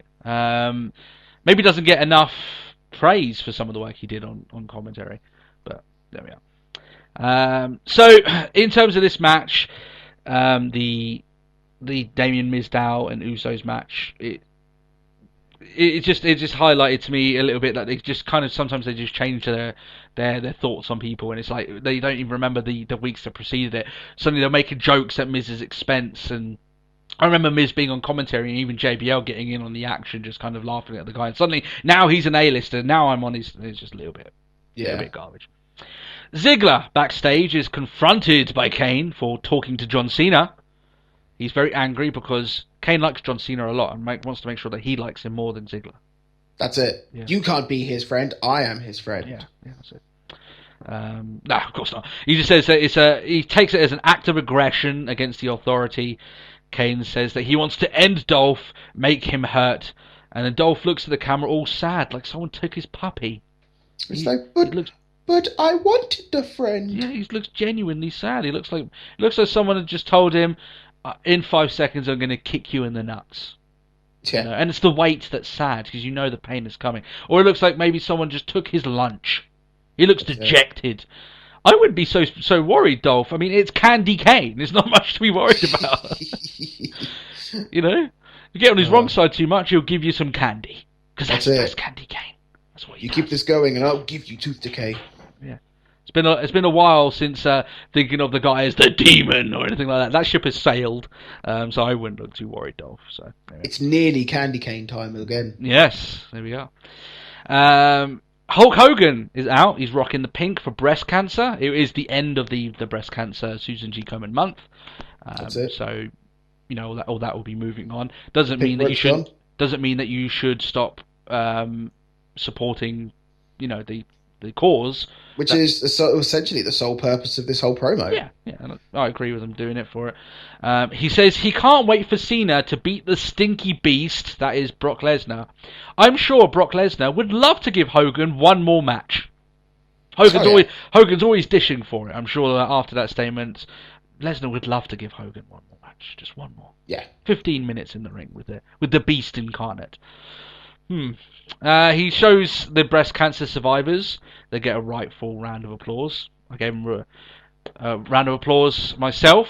And he brings them out into the ring to celebrate. Some people might just... I do hear some people going, "Oh, it's hokey," all this lot. I love it, personally. Why not give these girls who've gone through a lot... If you're going to complain, I wish you to shut up. Yeah. These women that have beaten breast cancer, gone through hell and back, give them a little bit of credit, yeah. Why not? I've got no issue with that. And you know what? Some people do. I hate it when people do this. They're just like, WWE only do this because it's good publicity on them. Yeah, it's part of that. But WWE doesn't have to give any cause as much attention as they do with this. But they do. It. I mean, it's not to mention this, like, the way WWE do it is like, was it 25% of their breast cancer merch goes to breast cancer? And a share of their standard merch goes to it anyway. Yeah. So it's just like, either way, it's win-win. Yeah, a lot of people think of it, it's like, oh, they're doing it for good. WWE don't have to do it. They don't. They run enough good cause popularity stuff. They don't have to do it, and they don't have to dedicate a whole month to it and make their ropes pink and change their ramp, which is expensive for them to do. But when they do it, they have to be commended for it. I hope here, and this is honestly, you know, as this is going to be not talked about as much on the podcast going forward, because obviously it won't be on the show. But I hope here, and I'm just going to state here, I know Matt will feel the same. We hope that any of our listeners, if any of your friends and family are very unfortunate to have breast cancer, our fingers are crossed that they get healthy very quickly. And we mean that from the bottom of our hearts. You know, I've had friends and family who've been affected by this. It's not nice, and like I said, that's why I love the fact that WWE do this sort of thing. And like I said, they don't have to do it. They have to be commended when they do it. They have to be. And we'll be the first people to pat WWE on the back and say, you know, we give you a lot of shit, but this thing you've done, that's pretty decent right there, and we'll give you props for that. Bo Dallas is in the ring. He's handing out an open challenge to those who believe they can beat him. I expected you to run out there, Matt. I thought, man, they've given him an open challenge. We all know Matt's thoughts on Bo Dallas, you know. Sorry, what did you say? I missed the flight. Missed the flight, yeah. God damn it, Matt, you could have been there. We could have been talking about you beating up Bo Dallas. I'm guessing you did enjoy what happened next. The emerging return of Ryback. And when I say the return of Ryback, I mean the carnivore Ryback. Feed me more Ryback, yes. The Ryback that actually worked. And we were very... I'd say we were very excited for what this guy could do as that gimmick. And then he went through, was it 13 consecutive pay-per-view losses in a row, something ridiculous like that. And they really messed him up. And then they fed him to John Cena. But the winning formula with Ryback was the feed me more stuff, him going out beating guys easily. They used to do stuff on that on pay-per-views. I used to enjoy him going out and just destroying a squash match every now and then just to enjoy it, you know, against a nobody. That's it. What, is that two little people? Can I hold two little people on my shoulders? I can hold two little people. And it's just like, and one little person, two little person on top, and pin the lot of them. That's it. I expect that they probably will run with the face Ryback going forward, and I think that's the right move. Yeah, definitely. He's never gonna get, like, WWE have damaged him permanently. He's never gonna get up to where he could have been if they decided, you know what, let's give this guy a real huge push. And maybe even giving him the belt during that CM Punk rivalry that he had, where he was unbeaten for so long, and then CM Punk was the first person to beat him by screwing him out, and then he just couldn't win a match on a pay-per-view to save his life. I don't think he'll ever get to that, but I think with this gimmick, going back to basics and what did work... I don't know. Go on, what do you think? Maybe. Oh, come on, to be perfect, Daniel Bryan was just like, no. And then it's the crowd that got Daniel Bryan to where he was. Yeah, I think people bought into Daniel Bryan far more than they did Ryback, though. I mean, no one was chanting stuff against Daniel Bryan. You know, there was Goldberg chants chanted against Ryback and all that lot. Which I thought was a little bit unfair, but still. Like, even now, like, since he made his return, it's like, since when did Goldberg buy his ring from RBD? Oh, shut up. Shut up. It's the same artist, just call it a day. Yeah. It's like, you know, the whole Goldberg thing is like, okay, he's bald, you know? He's got a big bald man. Yeah, okay, we get it. Powerhouse. So do you want the guy to grow hair and look worse? Because I guarantee you would. You know what I mean? Where's the big tribal tattoo? Where's the beard? Where's the spear? You know what I mean? I know why people chant Goldberg, because he looks, you know, the whole gimmick of it is that he's this unstoppable guy who keeps winning matches. But that Ryback has been in past, and just keep chanting Goldberg at him makes, I think it's a bit stupid at this point. But there we are. That's me anyway. It kind of grinds me as much as people chanting CM Punk during an AJ Lee match. Yeah, the CM Punk stuff grinds me more, because I think it's genuinely offensive to AJ personally. It's proper disrespectful, isn't it? We're not really enjoying your match, but your husband's better. Yeah, I like I said, we commended like a group of 3 women that were in the front row of Raw one week just for chanting AJ Lee, because they were the first people to do it for weeks. Yeah. We were like, we love you guys, awesome, well done. Someone gets the fucking point. But yeah, the crowd were into this here. They were doing the Feed Me More. They were all with it when he was doing the Feed Me More stuff. They were completely. It was almost if we went back in time. That's it. And I don't expect it to ever get to the heights, as I said, as what he was during that time. But I think just go back to basics with a Ryback that worked. It did work with him. He was going nowhere as a heel. He would go absolutely nowhere. Now he's back. He's the face Ryback. That's it. He was going nowhere as Ryback, so... Yeah. Just... call it. Yeah, go back to basics. If what you're doing doesn't work, I just don't think they should have changed him as a heel anyway. They ruined him the moment... I think he was still salvageable at the point where he was going against Mark Henry at WrestleMania, and as soon as they decided, for some absolute stupid reason... The big guy, the powerhouse, the man they make out to be this just, like, huge, like, can lift anything, and he can't lift Mark Henry. Yeah, he gets full... Literally, Mark Henry fell on him and pinned him, and beat him at WrestleMania, and it was like, oh... Really? Like, he was still salvageable at that point. You could get a decent run out of this guy, and it was like, oh. And then they turned him heel and just literally opened up John Cena's mouth and fed Ryback to Cena, and then it just went complete downhill from there. But yeah, I'm going to take it for what it is at the moment, and it was okay. I think it was all right personally. Now you got to look at it from the other point of view. Bo Dallas, new guy, getting dicked on, but. Meh. I'm happy with You're happy with it, aren't you, Matt? So there's that. Ambrose then against Cesaro. I say Ambrose against Cesaro. There wasn't really a match to be had here. Ambrose, as I said, wasn't selling the damage from the night prior as much as... not nearly as much. I think that was about it. Yeah. He says he doesn't care why Wyatt was involved, but you don't screw with Dean Ambrose. That's what he says. Then he proceeds to attack Cesaro with the microphone all the way up to the ramp. Well, you know, as Hesse's prone to do. Ambrose is kind of, if you haven't got the point by now, he's a bit unhinged. I think that's probably what they're going for. A little crazy. a little bit mad. The thing is, when you got Ambrose and Cesaro in the ring, I was like, we're going to get a match here. Man, this is going to be a absolute... what was JR used to call it all the time? A slobber knocker. We're going to get a slobber knocker, but we didn't get that. So the match never happens. You just end up battering Cesaro over and over and over and over and over again. Kind of goes on too long. With the microphone and says, I want Wyatt. And he gets Wyatt, a Wyatt promo. I have missed Bray Wyatt promos. Oh, definitely. This just reminds me how much I miss Bray Wyatt promos. He says along the lines of that he sees his own reflection when he looks at Ambrose, and that he wants to dismantle his mind and feast on the spoils. I like that.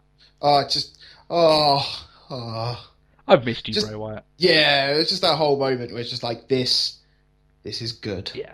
Now, I was incredibly negative of having Wyatt come in and do his attack at the end of Hell in a Cell. It's had time to sit on me. I'm still not okay with it. And you can go and watch our thoughts on the extra the pay-per-view review that we Talk did. more, yeah. And I still state that, while this is going to damage one of the people I really want to be, I want both of these guys to be huge main event stars. But if one of them is going to have to be conceived as a loser because he's going to lose again, I'm just going to try and enjoy it for what it is. It's still Ambrose against Wyatt. The promos that these guys could have against each other could be legendary. We could be looking especially at some considering really you have the unhinged crazy and you have the creepy crazy. Yeah. So it could be a good, interesting mix. Yeah, it could be. So yeah, they mash up together well, and I'm just trying to put off the fact that at the end we're going to look at this and be like, one guy just doesn't look really good here. But we'll enjoy it for what it is at the moment. It's almost like I want to put it off. We'll worry about it later. Yeah, I mean, I think it's going to go around with that sort of, like the JR thing. It's just like, I mean, yeah, it's wins and losses, but you can still lose and come out strong, sort of thing. Yeah, I would argue against that because both these guys have been booked as losers, but we went into that before. But who knows? Maybe they can come up with something unique and it'll work. But really, giving WWE that much credit at the moment just doesn't seem correct. But still, Nikki Bella against Naomi. I thought this is quite funny that Nikki calls herself the number 1 Bella, but still has Bella 02 on her ring gear. I wants to get that changed soon. Do you know what? I hadn't even noticed that. Yeah, I've got a keen eye for these things. Brie helps. Just care more for the Bellas. Yeah. Just saying. So as you know from the pay-per-view, Brie lost the match, so now she is Nikki's personal assistant for the duration of the month. She helps Nikki win the match as per her instructions. She mildly interrupts Naomi. I mean, mildly, as just pretty much just taps her shoe a little bit and then looks bad for it. Yeah. But the Rack Attack. Yeah, me. Yeah. That's pretty much it, yeah. Rack Attack finishes the match there. I still love the name of that finisher. Really do. Because she's got the boobies. Yeah, essentially. I said that before. Everyone knows she had a boob job. You only have to look at her and her sister to realise that. Yeah, just embrace it. But she's got. Oh, she's got an extra 2 sizes up. I wonder how that happened. But just embrace it. People know it by now, and I think the finisher name is pretty good. I thought that at very least with a distraction, it wasn't the most devastating finishing move in history to finish the match. It was okay, nothing more, nothing less. But I have to say, with the amount of time that these girls are getting in the ring compared to what they were getting, it's improvement, and I'm happy with that. I really am. And I would say when I say okay matches, considering we were getting insults of matches, no less than 6 months ago. This is progress, I would say. Don't expect it to be knocked out of the park. But, as we know, Nikki Bella is the number 1 contender to go against AJ Lee. And like I said, I'm fine with that. I really am. I've got no issue with that. That'll be okay. They may even pull off a good match. There's certainly possibility. That's it. I mean, we spoke good things towards Nikki Bella when it came to the triple threat match. Yeah. So... Yeah. And, she's been... And like I said, her match against Brie wasn't half bad. I thought it was okay. I don't think she's capable of leading a really good high quality match, but she's in there with someone who can, and can bump around all the way for her, and she'll be booked like a powerhouse in comparison to AJ, so it could be something good there, and maybe Brie costs AJ the title or something like that. Along those lines. I think they want to give the belt to Nikki Bella, which I know that we've said before, Total Divas aren't getting the belts, but there's no one else really for AJ really to rival with if they're going to be fair though, it would probably be the best way to completely stem that rumor than give it to a Bella. Yeah, and that completely be over and done with. And it's like, as you said there before, the Bellas aren't booked on, like Natalya, she's booked on Total Divas the same way she's booked on Raw, and there's a few of the Divas that are like that. Summer Rae is booked in the same way that she's booked on the show, but the Bellas aren't. The Bellas are booked as the normal people, and then yet they are put up on the show on Raw as the bitch and the likable twin, you know what I mean, the more relatable one, if you can catch that. Yeah. But they're so they're a little bit of an exception, but we'll see where it goes from there. And especially considering, as far as I know, the Total Divas season has ended, so it opens it up a little bit more for them to be winning these titles and stuff. So they're going wrong for that. So Kane against Dolph Ziggler. JBL apparently is convinced on commentary that the Adam Rose Bunny is Dolph Ziggler. I thought at this moment, wouldn't it be fucking hilarious? Just on one week. I hope they don't do it for kind of reasons. But for one reason, JBL just keeps like going mental about the bunny, and then it's Ron Simmons is the bunny. Damn. Yeah, that would be legitimately funny, right? Yeah, I'd love that. You can even have JBL blowing his gasket. Any opportunity to have Ron Simmons back's gold. Yeah, just they could even have it really funny and make it like so nonsensical that you've got the bunny doing loads of flips in the ring. Maybe it goes underneath the ring. You can have Ron Simmons in there dressed up as the bunny, comes out, and then he reveals it's him. It's like, wait a minute, he was doing all those flips. What the hell? It's just like a funny little moment with JBL losing his shit, and suddenly it's Ron Simmons, and he's happy to see Ron again. But I don't hate the bunny anymore. Yeah, the bunny's amazing. That's the part for legitimate comedy when it comes to JBL, because he's just so stupid when it comes to that stuff. But this is probably the longest match Kane has had in quite a few months, I have to say, and he looked rusty. I don't know whether you got caught onto that as well. Yeah. He looked like he hadn't really been wrestling that much. Well, he hasn't. Because he hasn't, yeah, exactly. A decent enough match, though. I thought it was okay. I mean, Ziggler is reliable. He rarely disappoints. I enjoyed the match, to be fair. Yeah.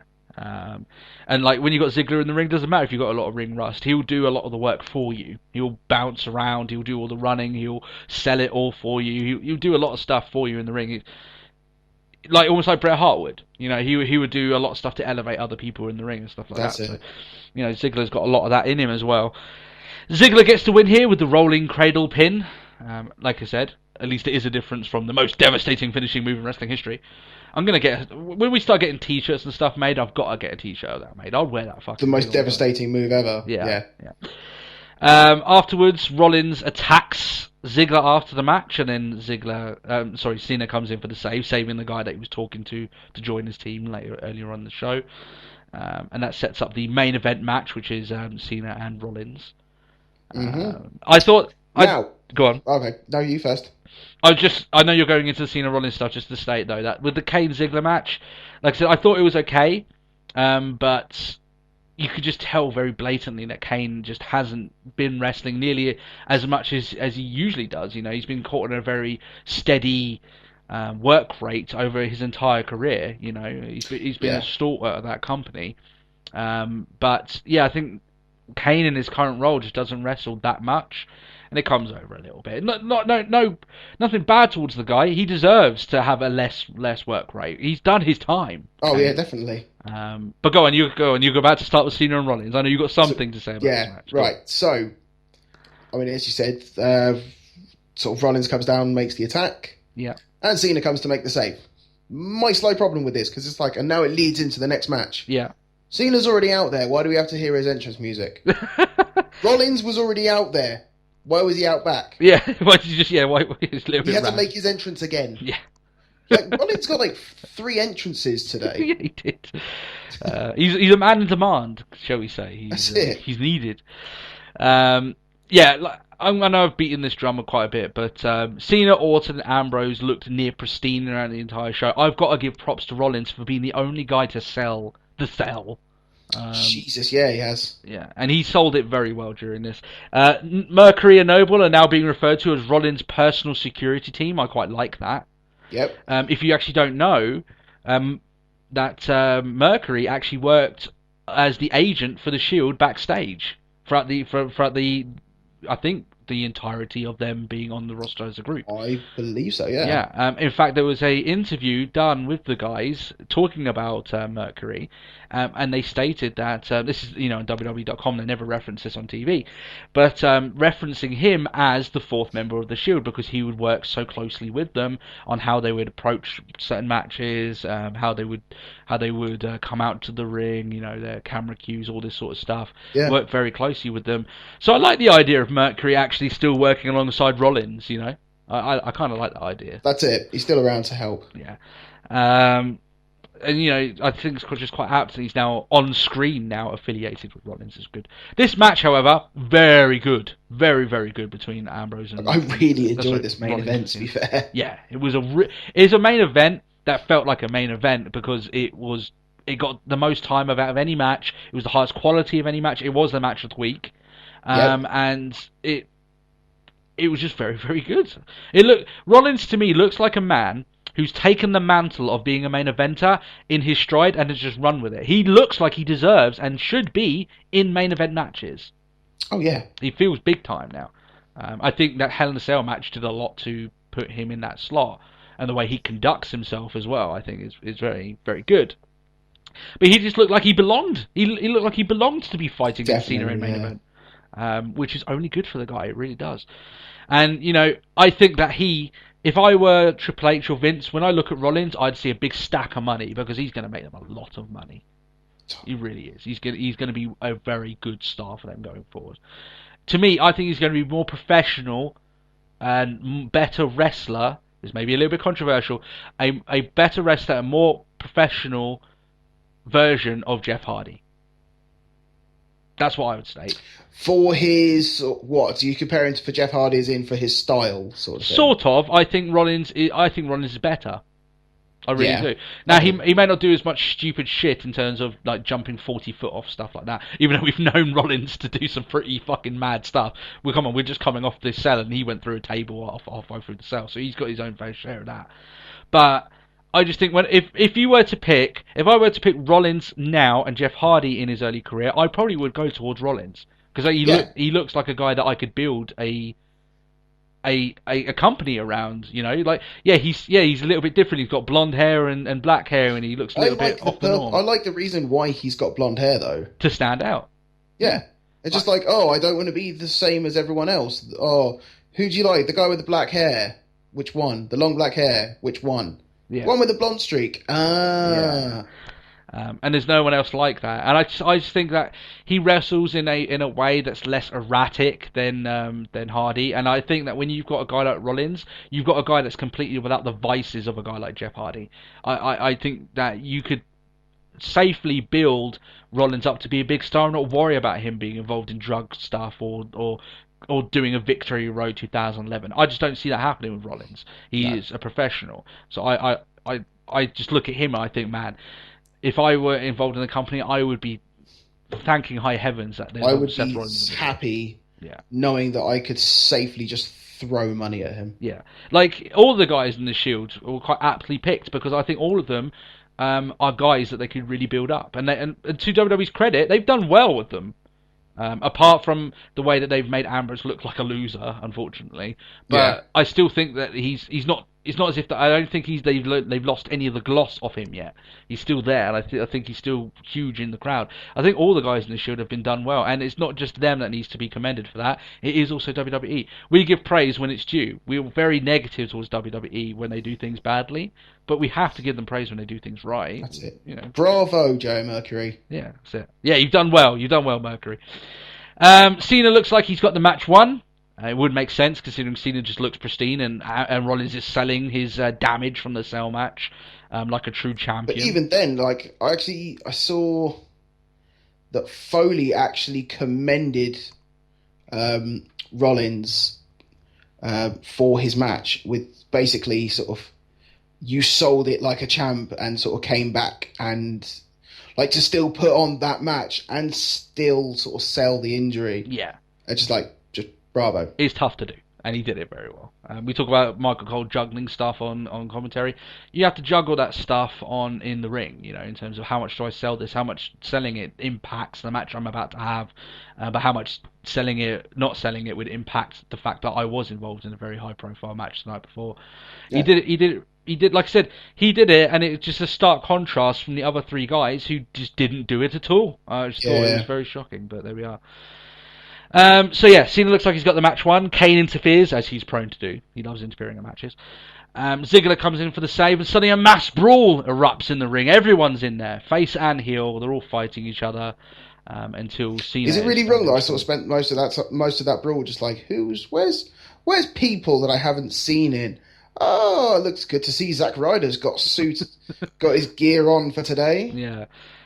Although he was quite unhappy that his internet championship is in the video game and he's not. And he's not, I But still. But yeah, it looks like they're going to go with the storyline of Cena picking his team, and he's going to have plenty of people want to rise up against the Authority.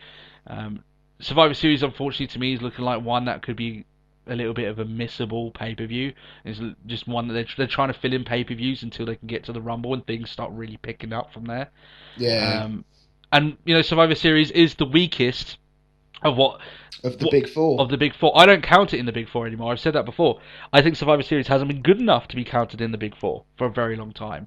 I would look at a pay-per-view like Money in the Bank and look at that as maybe a successor to it, because Money in the Bank consecutively has always been a very least a half-decent event.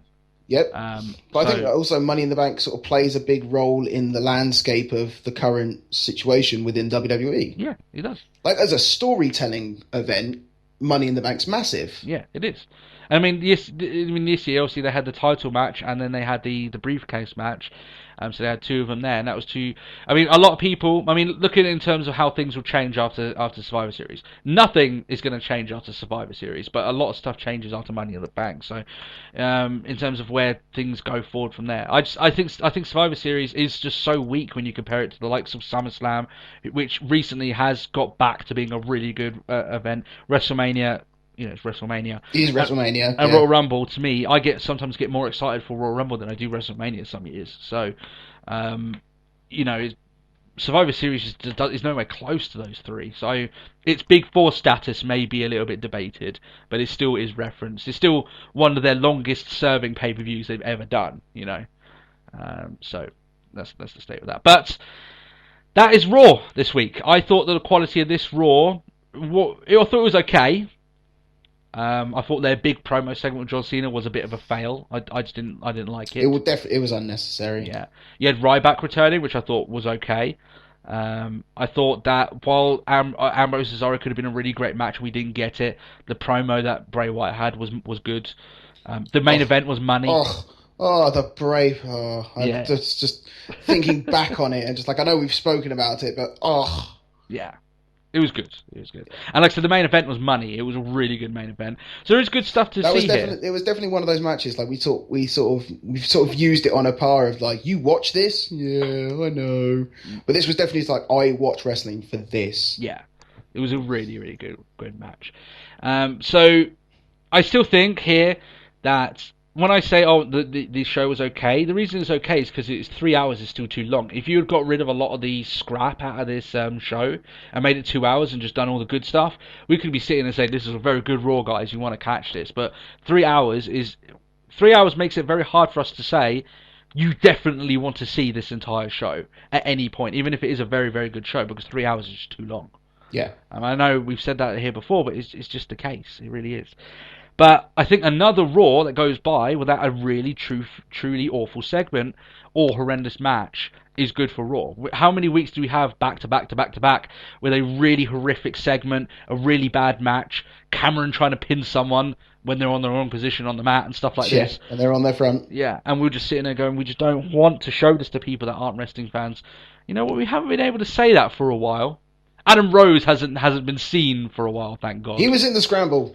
Oh, yeah, but it wasn't really... Even though I was like, who's that? Yeah. Who is... Oh, it's him. The Black Plague of bad segments has been thankfully pushed to the side a little bit. So, thank God for that. But as I said, I'll take this Raw. It's okay. Even Sin Cara was there. Yeah. Oh. Actually, do you know the one thing I was really shocked? Go on. Did you spot him? No. You didn't spot... I don't know who you're talking about. The Bull. Bull Dempsey? No, not Bull Dempsey. I'd have got mental if it was Bull Dempsey. No. El Torito. That's him. Okay. I said what I hoped, and then the second one was like, oh, God. Okay. Was he out there? He went out there. Oh, God. He was in the scrap and everything, and I was just like, oh no. See, oh man, that would just be stupid now. See, it's like, oh, you know what? I'll just pick El Torito. Oh, God. El Torito can be on my team. Okay. And the Authority I know gets Triple H has Hornswoggle. had dealings with Hornswoggle in the past, but I don't think Hornswoggle's going to be on Team Authority. No, that won't happen. Unless the Little People's Court steps in again. Yeah, that's it. And they have TLC's coming up. They might have another WLC match coming up soon between the alligator and a bull. Oh god, don't get me started. It was a good Raw. Let's not think about stuff like that. Yeah. It was alright. So yeah, I thought there's some bits on the show that you won't like. I can guarantee you that. The John Cena stuff, if you've seen it before, you just won't like it. It'll be boring for you, and I have to say that. Opening segment was an authority segment, but there's some good matches and some good stuff to be seen here. I think it's worth a watch anyway. So we'll give it a thumbs up this week. And Raws have been steadily getting better overall, and I'll take that. Consistently, yeah. So we go to the last part of our podcast this week. It's our topic of the week. We're asking whether we could consider TNA to be more of a success than WCW, considering it now has officially lasted longer than WCW has. Now, interesting question this, because it depends really. There's no real clear answer because it's all opinion really, but it's whether or not how you see success. Do you see success as a long-term thing, staying, being at a certain point for a long period of time, being stable, even though you really couldn't cast TNA as being stable at the moment, considering all their TV contract stuff, but still. Or do you... latest Spike contract dealings. Yeah. Which apparently they're taking a massive pay cut, but we'll get into that as more details do come out.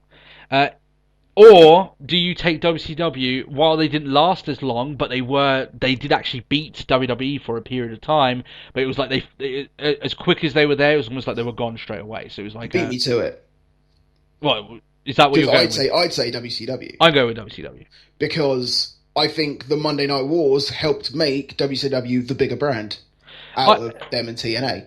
I would state, right, yeah, TNA has lasted longer, but have they ever put themselves in a position where they could really be top dog? WCW didn't just put themselves in a position to be top dog, they were top dog for a while.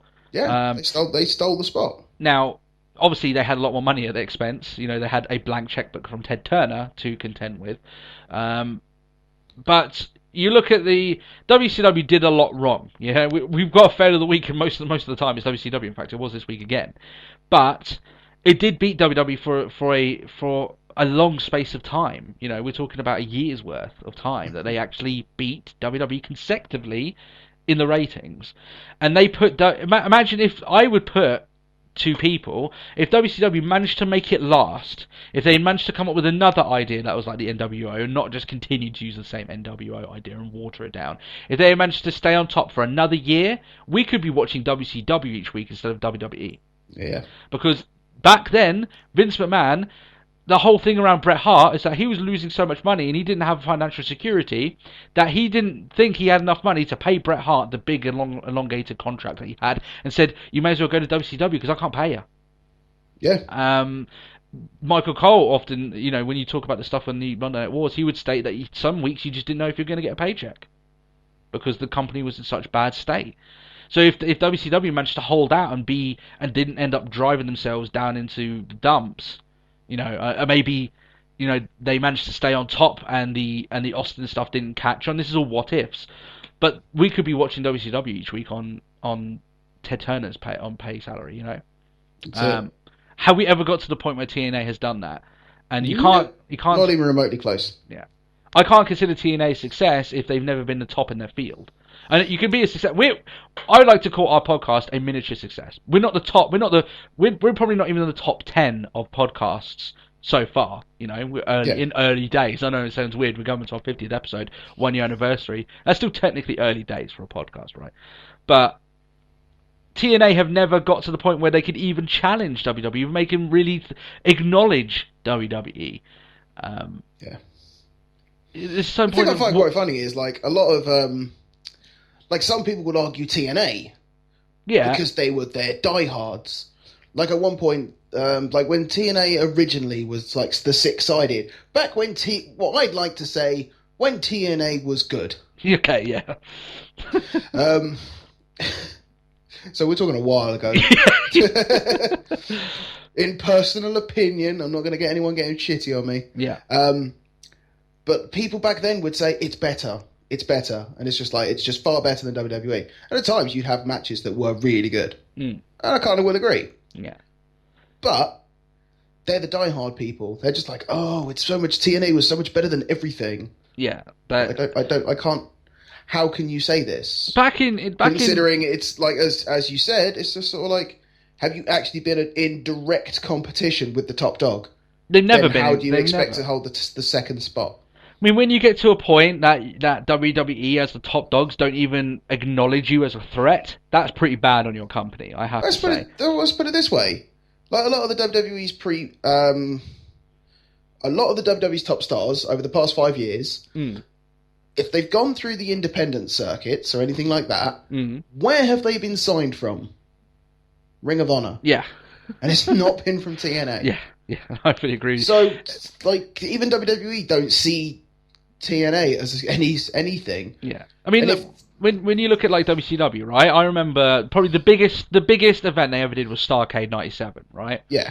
They sold out a absolute fuck-off massive arena. I mean, you got guys screaming at the top of their voice because they want to see Sting against Hogan. I think it's quite ironic that we talked about that at Halloween Havok for the fail of the week. And that match does have issues with it. But they were still excited for it, right? You know, Starrcade 97, probably the biggest moment in that company's career, right?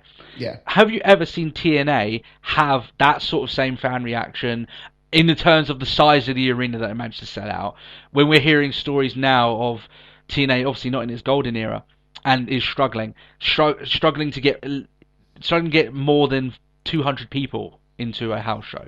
Yeah. You know, I mean, this is it. I recently watched TNA. Yeah. Like, the time previously that I saw that was when they were doing their New York stint. Yeah. When they were still in New York. So as a result, it looked like a good turnout. And then I recently saw a house show. Yeah. And it's at that moment where it's like, just fixed camera, we have to face it that way. Why? What happens if we pan it? It's too deep. Yeah, that's it. Like two people, one behind another person, and that's it. And then it's just empty. And then it sounds empty as well. It does. One thing I don't get. It's like, I get it. Like I've bumped in a ring in an empty hall, but it's like, so I get it. But it's just like, this is eerie. Yeah, you wouldn't expect that a televised show could be like that. And, yeah. It does look bad. And like I said, when you look at the likes of, like you say, you bring up Ring of Honor. Ring of Honor can get better turnouts at a live show than. Ring of Honor are playing it smart, and they're doing they're working closely. IPPV. They're working with the New Japan Pro. So they've got a lot of the guys from there going in. But they've got a lot of they've got internet pay-per-views as well. Yeah. Like, their pay-per-views are online. That's a good thing. It's like, what's this? This is the digital age. Yeah. Yeah, I to be honest though, I mean they've got a bad reputation for those internet pay-per-views because often they would go down. But I think it's a little bit better now anyway. But still, but yeah, when Ring of Honor can do that and you can't, you've got a televised show. There's something seriously wrong there. I think there's an issue with their marketing. Personally, I think they've never got the presentation of their show down, and they've never got the marketing of their show down. It comes off looking B, B+ player, you know what I mean? And even back in the heyday where TNA were, like I said, they were putting on better shows than WWE were. I'm not going to say that sometimes they did that, and sometimes they would do that consecutively, but they would never build on that. They never built on it, and then they got into the habit of signing these former WWE guys and making them go over their TNA talent and stuff like that. And especially now when I'm comparing it to a time where you had Kurt Angle, Booker. Yeah, Kevin Nash. Like Main Event Mafia. Kevin Nash was on there on the show. Yeah, Main Event Nash, before Hogan even turned up. Yeah. Like I said, then you had Hogan and Bischoff come in, and then suddenly me and Matt like, I mean, I know, Matt, you heavily dislike Eric Bischoff for the stuff that he's done, so I know as soon as like that. I was watching like the ECW story, and there's just Eric Bischoff, and it's like, all I'm hearing is, I'm a twat. WCW, And ECW was nothing. ECW kicked your ass. Shut up, Bischoff. Yeah. Bischoff, what's funny about Bischoff is that he's referred to as a one-trick pony, and that one trick that he had was the NWO, and he took that from Japan. So, like, he had one really good idea that did forever change wrestling history. I'm not going to say that. I'm not going to play down the NWO. They did change wrestling history, but it's like he had nothing else but NWO. Like, that's it. Like, Hogan's probably going to find himself in the WWE Hall of Fame again. Like, in the same way that Ric Flair went in for the Four Horsemen, Yeah, Hogan's probably going to get it for the NWO. yeah, maybe, possibly. Which would mean that technically Scott Hall could potentially get 3. That's a bit crazy, isn't it? That's mad. Razor Ramon's in there. Yeah, I thought that was always a bit. We're going off such a tangent now, but I thought it was so weird that they put him in as Razor Ramon and not Scott Hall. So they put in some other people as their proper names, and it's like I think people in the modern age would know him better as Scott Hall than they would Razor Ramon. Not me. I love the Razor Ramon character, but Yeah, Ramon was awesome. yeah, And some great matches as Razor Ramon. yeah. Although in the more troublesome time in his career, I can't think of Scott Hall and not think of some of the bad things to go with the good. Unfortunately, him coming out at WCW and slurring his words because he was wasted and making really bad jokes. Is that drink and drugs? No. Yeah. But the guy's doing well now. You know, that's all we have to say. The guy's doing okay.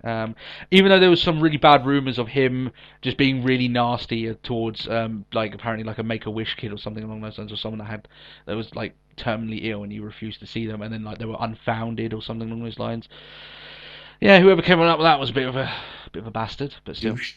So that's our thoughts on it anyway. I'd love to hear what our fans... That's our thoughts after we got completely sidelined. Yeah. WCW was bigger than TNA. Will always be bigger than TNA. Unless TNA gets literally here is $300 million. Which I would never get. I would not trust something Dixie out of Carter with that much money. I would not trust him with that much money. To be perfectly honest, if I had $300 million, I'd buy out TNA and I'm like, right. Bobby, you're safe. Let's go through just like Bobby Roode, Samoa Joe, you're safe, and sort of a couple of other guys, and then just everyone else, get the fuck out. Let's bring AJ back. Let's maybe try and get CM Punk out of retirement. The thing is, that's never going to happen, though, isn't it? I don't think you're ever going to get another guy that did what Turner did. You know, that was risky. I mean, he threw a lot of money at WCW, far more than TNA really ever had. And, you know, I guess now he's looking back at it and thinking... Because he thought he could beat Vince, and he was close to beating Vince. But they managed to hold out just long enough that WCW committed suicide, essentially. Except it was a long dying suicide. But I'd love to hear what you guys think, because it is subjective. Some people will look at TNA and say, well, they've lasted longer. You know, they've been more stable. They've done, they have done some stupid shit, and, you know, they do have some fails to their name. You know, some of them are like, you know, paying Kiss $500,000 and having a Kiss demon on the roster. That sort of shit hasn't happened. So some people might pick TNA, but you're with the same with me. I'm going WCW all day long. I think I'm now thinking of who I'd fire off the TNA roster. Maybe we can make that a segment next week. Make a whole list. Austin Aries is safe. Aries, Lashley, I'd keep because the guy's a beast. I'd keep Lashley. I'd keep Gunner. Yeah. Although, I mean, I've stopped watching for a while, but all the stuff I've seen of him recently, it's just been I said that guy could be so good, and he's just not turning out to be. I'd reboot Gunner. Yeah. There's a lot of people on there. I'd probably keep EY. Yeah. What about EC3? I'd keep EC3. I think he's done well at EC3 actually. Yeah. And I kind of feel like I'd keep Darren Bateman. Yeah. That just seems so bizarre to me. Brodus can go again. Yeah. Aww. Go on, Matt. I tell you what. Next week, well, not next week, because it's the 50th episode, but maybe the week after, we do the thing. You get it already. $300 million. How would you make TNA the bigger than WWE? Are we going to do that as our topic? Yeah, next 2 weeks time. Okay. Because next week we've got a lot of stuff going on. Between us, we have 2 weeks to come up with our own business plan. Oh, so you want me to do it as well? Okay. Yeah, okay, I'll do it. Okay, that's interesting. That should be interesting. So, yes, that is it for this week's episode. That means that all you've got now, guys, is 1 week to wait until the 50th episode extravaganza. And I'm going to tell you a few of the things that you can expect to change. New intros, new graphics, intros to segments. Yeah? Awesome. And there's going to be a special intro on top of the new intro that you're getting and everything. So it's going to be awesome. You guys are going to have loads of new stuff. We're going to have loads of questions from you guys. We're going to answer all of them.